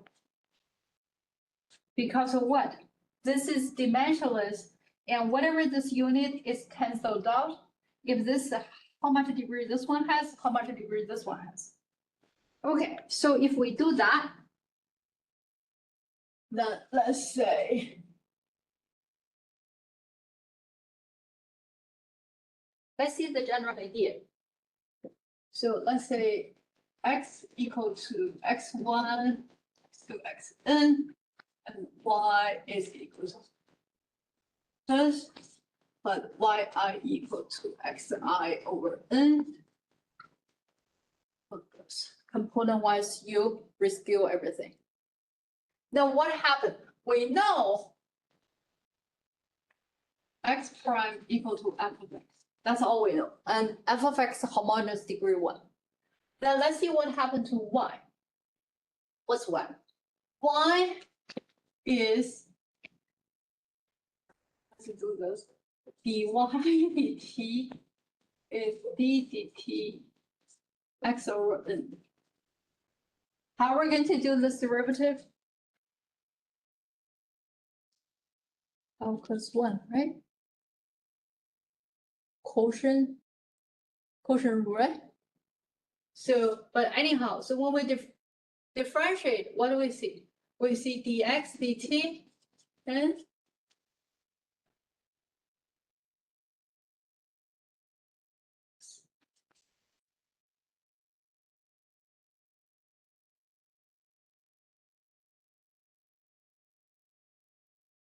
so we got this. What's n prime? Do we know what's n prime? Oh, I didn't define in general what's n. 这个 capital N, where capital N is equal to x1 plus x2 plus xn. In our case, little n is 3, capital N is total population size. But I'm saying in general, right? You guys with me, right? Now, I'm asking you, I know what's this. So this is x prime over n, x over n squared, n prime. What's n prime? In that case, we know what's n prime, right? But in general, what's n prime? Because n is the sum of all the components. Do I know the derivative of each of those? We know, right? This is f1, the derivative of this one. The last one is f of n. So what's this? So it's going to be,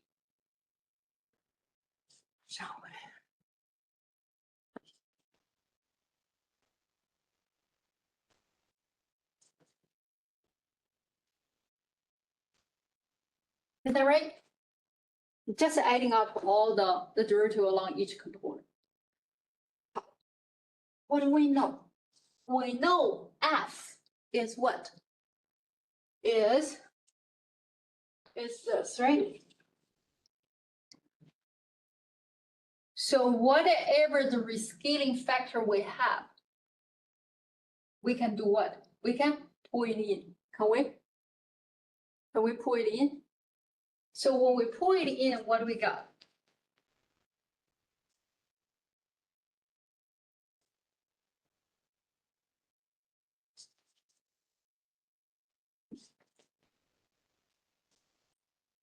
When we do this, what happened?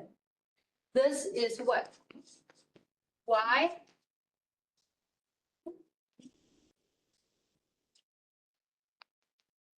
So what we're trying to do is start from this. After this coordinate transformation, we end up with a closed equation for one. Now back to that toy example. Let's see how we're going to do this. You guys see the idea, right? You guys see the idea. Can I erase this so we can follow this? Complete that story. It just because what? The special property of right hand side. Okay. Now I'm going to clean this.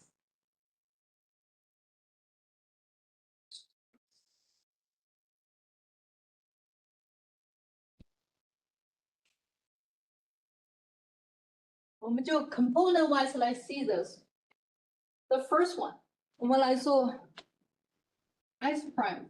不要 confuse 哦，这个是 S I R 这是 S prime。S prime 是什么？是 the first equation。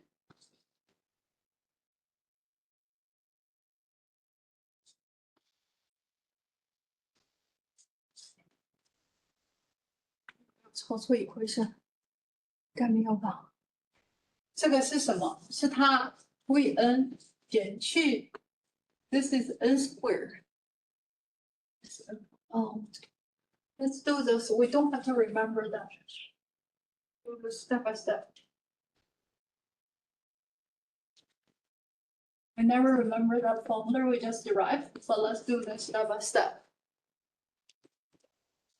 The white S is the capital S. This one in color is the little s, the rescale version. So this is what we exactly did before, right? Right? So what's this? We just plug in what we have.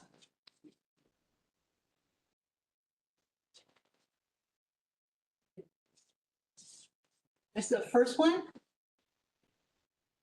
What's n prime from here? We just did that. It's the b minus bn, right? So this is b minus bn. Then if we simplify, what do we got? We got beta s over n, I over n, s over n.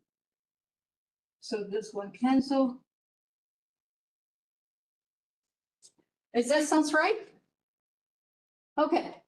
Remember, we are trying to do coordinate transformation, eventually turn the equation in terms of capital S, I, and R into the new variable. And so in other words, we want to rewrite everything here in terms of new variable. So which is what?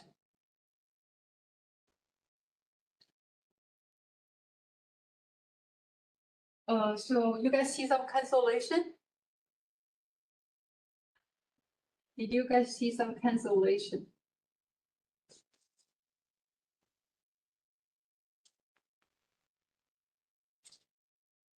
DS cancel, right? So what do we have? B minus beta Si minus BS. Oh my God. This looks familiar. This is exactly equation, first equation M3. When birth equal to death, when we normalize everything into 1. Remember here? In third model we talk about, we put S, I, and R to be the fraction of each component. So when you add it up, this n become 1, so that's why n is gone. And similarly, you can do same thing. And you will see I prime is beta Si minus B plus gamma I, I prime. R prime is gamma I minus B R. That's exactly model 3 we just analyzed. Did you guys see that? But as I promised, you see, as I promised, we said this one can be reduced to a lower dimensional system because what? Because in this case, this equal to 1, right? So you can reduce the system as we did the first two equations, and plus the last one is 1 minus S minus I, right? But this is the model we just analyzed. We don't have to do anything. And now, what's the dynamic of this model? This is exactly M3 prime. What's the dynamic of this model? We just analyzed that. Which can be summarized as follows. For the reduced model for this one, the R0 is what? What should I call? R0 what? I don't know. We need another notation for this R0. R what?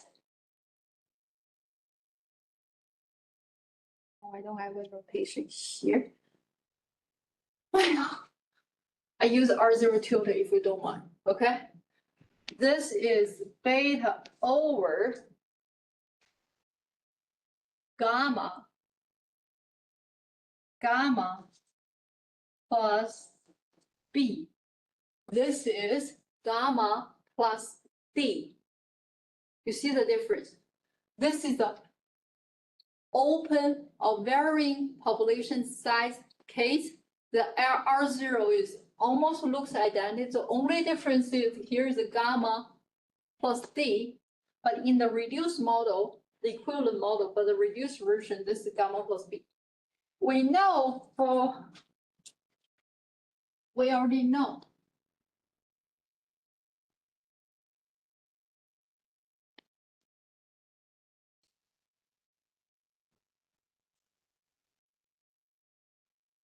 The reduced one.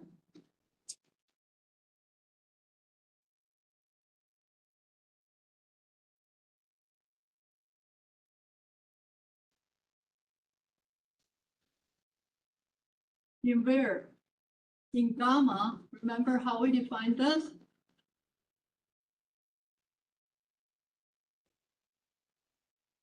Let's link the one. It's a triangle in the first quadrant.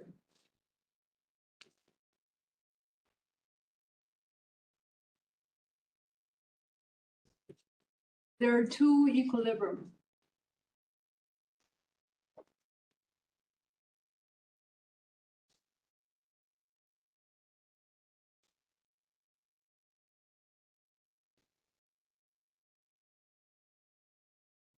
And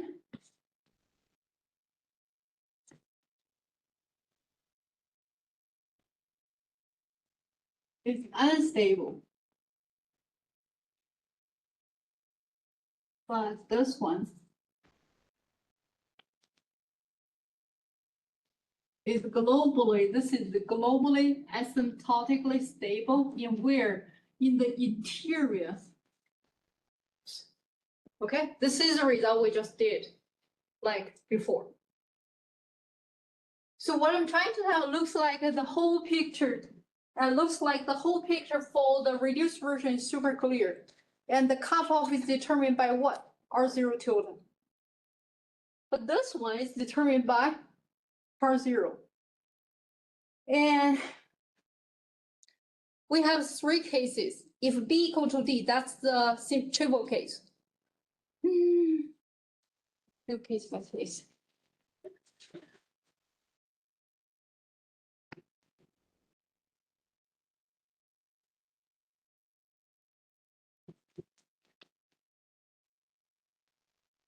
Constant. So behavior wise, this one and this one, no difference. R0 and R0 tilde, they're the same. No different. That makes sense. This is a very special case. We know everything about it. Second case, say this one. This case and population size going to be exponentially decay to 0.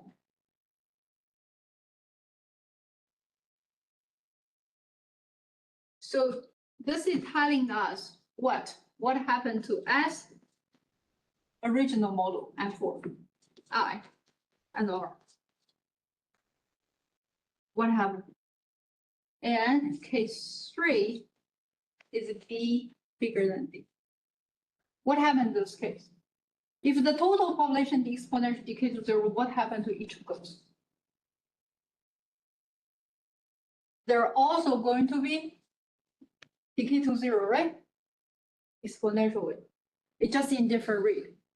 Depends on what? Depends on the size, right? And the most interesting case probably will be this case. Exponentially increase to 0.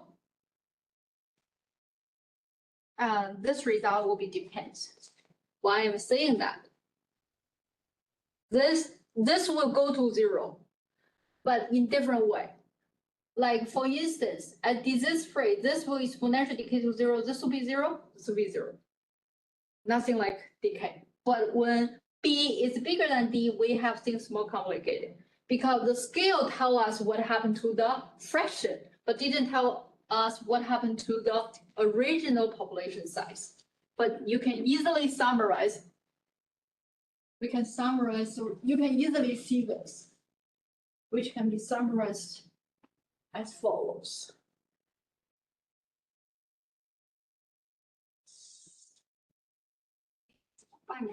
Let's draw a table or something. The point is 什么呢? If B is bigger than D, R0 是 beta 除以 gamma plus D, R0 tilde 是 beta divided by gamma plus D. Sorry, B. Which one is bigger? That's the whole point. Which one is bigger? So the denominator wise, which one is bigger?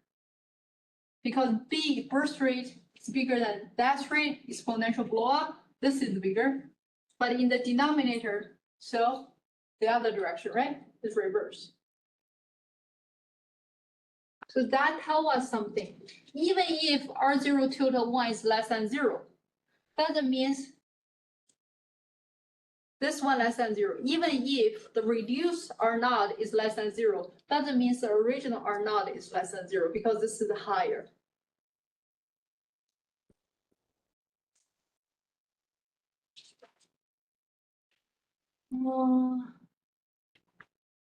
Case 3A.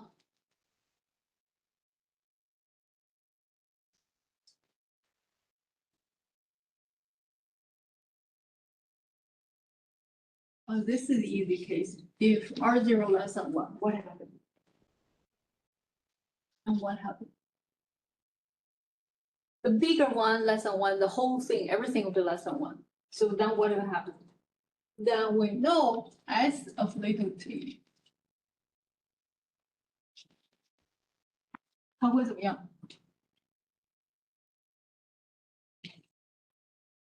If the bigger one less than 1, by this inequality, we know this one also will be less or equal to 1. So we know what happened to S and I, right? This one will converge to 1, and I will converge to 0, right? What I'm saying is, even though the total population size is exponentially blowing up, and so this one will behave roughly the same, but this one, the ratio will go to 0. The ratio go to 0 doesn't mean, not necessarily means you go to 0. It just means you have lower divergence speed in general. So let's see. So this one, even though this one goes to 0, doesn't tell us what I'm trying to say, doesn't tell us what happened to I. Then what happened to I? So we have to see the original system.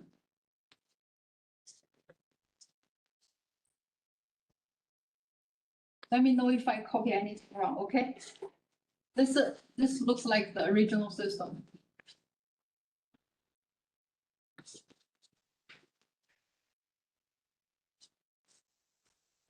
So what do we know?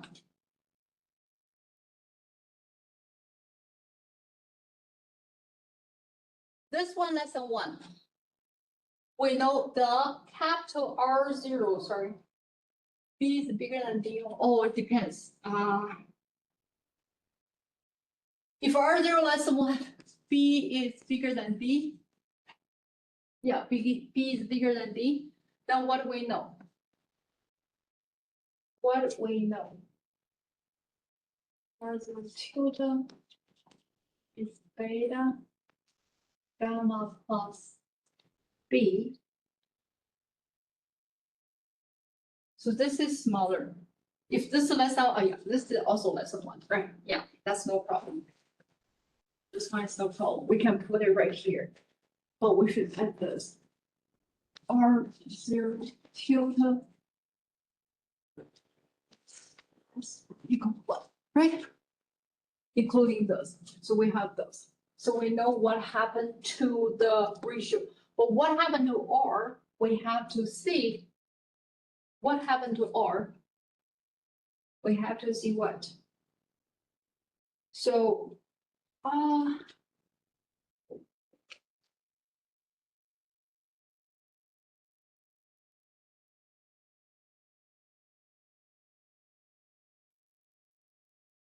写对，写错。function 不是这个 case 是这样子。哎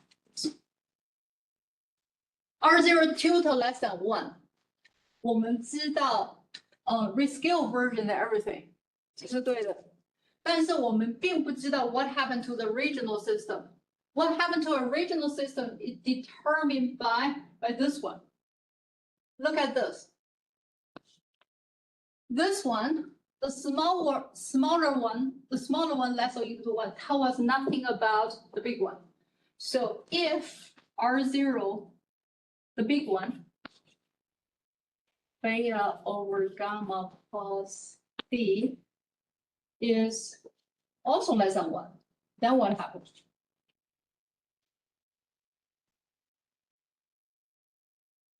Then what? So what I'm saying is, I know this one governing the dynamic of everything of the reduced system, no problem. So this is a big separatrix. When we do this, we know everything about the fractional version, little s, little I, little r. Okay, super clear. It's all here. But now we don't know much about original one. This one is clear. Because this one is exponential blow up, this one is exponential blow up in the same speed asymptotically. But this one tells us nothing about I. To see that, we have to see the original system. So we can come back to this. Is this okay? Is this okay? Are you with me? For the reduced system, everything we know, we just analyze that. It's all determined by something R0 tilde. But for even this case, because B is bigger than D is become tricky, even the smaller ones less than 1 tell us nothing about the bigger one. We don't know. So my question is, when this is true, what do we know? We know S over N is less or equal to 1, right? That's all we know, right? So this is less than. This is true all the time, right? Because S over N is less or equal to 1. So this is true all the time. Right? Are you with me? So this is the original system. All I'm saying is you can convergence, the ratio go to 0, tell us nothing about the top, right? So we want to see that.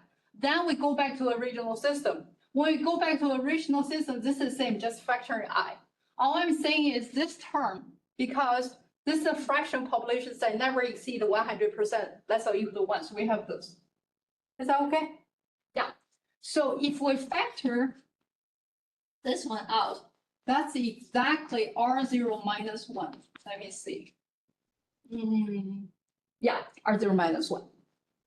So what this is saying, R0, if R0 less than 1, I prime will be less than 0. So I will decay to 0, right? This is the original system. What happened to this when R0 is bigger than 1? When R0 is bigger than 1, the original system actually I is not going to, it's decaying, but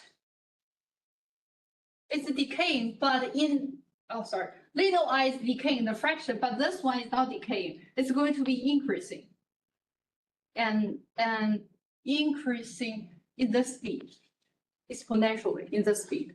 Is that right? 那要做一点 perturbation 才行。对，要做一点 perturbation 才行。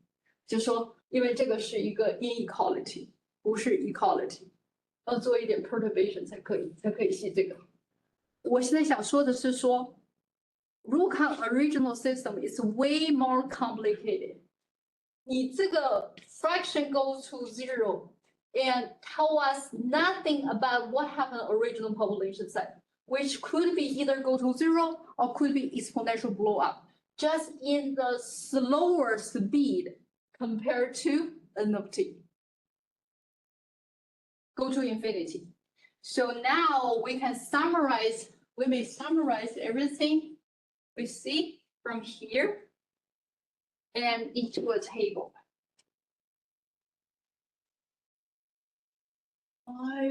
This is a long table. So just big.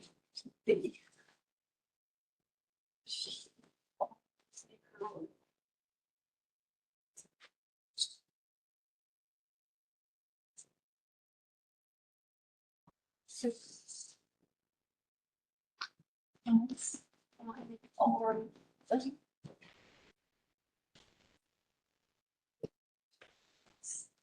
and or duration. And three prime the disease free from endemic stability. Hopefully we can complete the picture. B equal to D, that's a trivial case. So if R0 is less or equal to 1,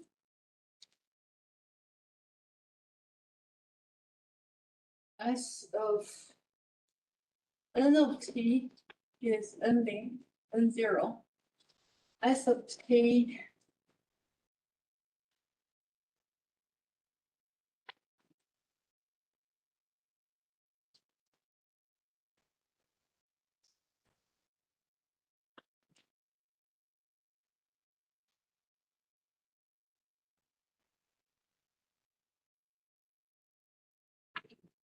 so the whole thing SI on the part 我把它放一起好了，不用再写了。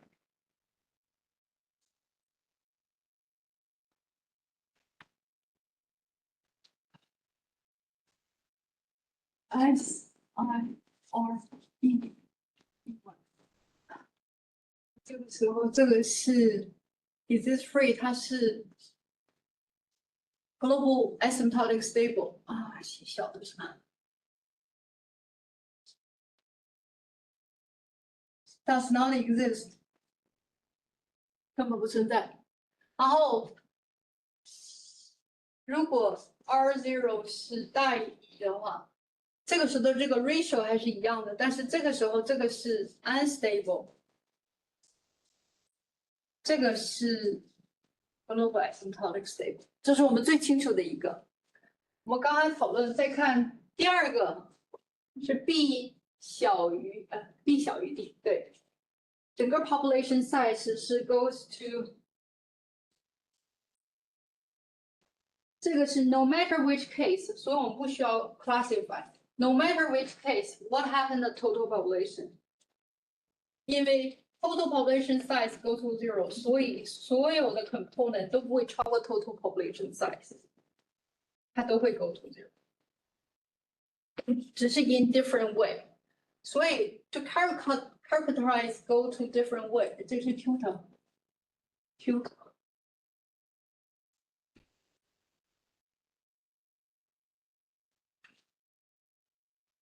这是它的 conversion to 0的 speed， 一个要 converge to 10， the ratio converge to 10。So what I'm saying is, in this case, you know, this one go to 0, this one will go to 0 in the same way exponentially, but I and R will go to 0 because that converges to disease free for the scale version, the fraction version.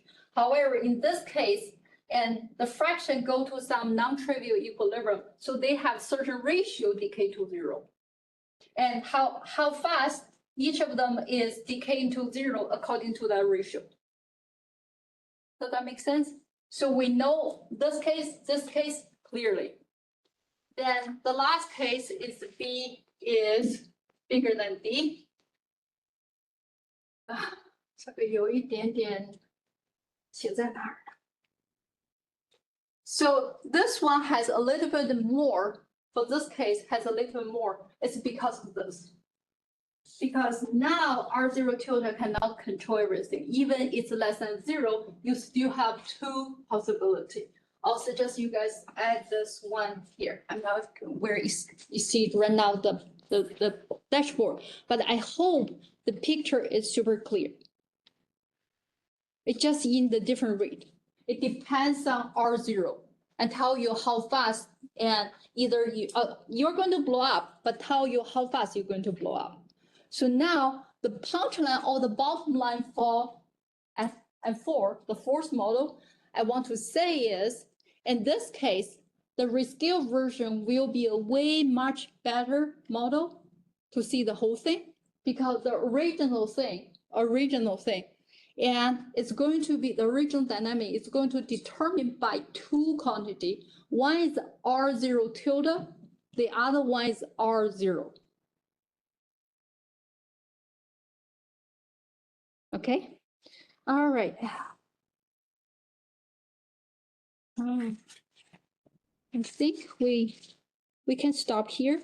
Last time we only have one more toy example left, which is something called the Ross-McDonald model. Many of you guys probably have seen that before. And it started with basically they're trying to model malaria. We're going to talk about that next time. And so if you guys have time this week, I hope you can complete this, but that's not the most important thing. I think for this week, the most important thing we want to learn is something called Lyapunov functional method, because that could be something super useful to help us to see the global stability. Okay, that's all for today. And if you need a reference, let me know.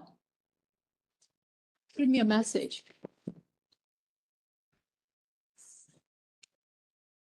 That's all for today. And so the online folks, thank you for your attention. And we're going to end up and dismiss here.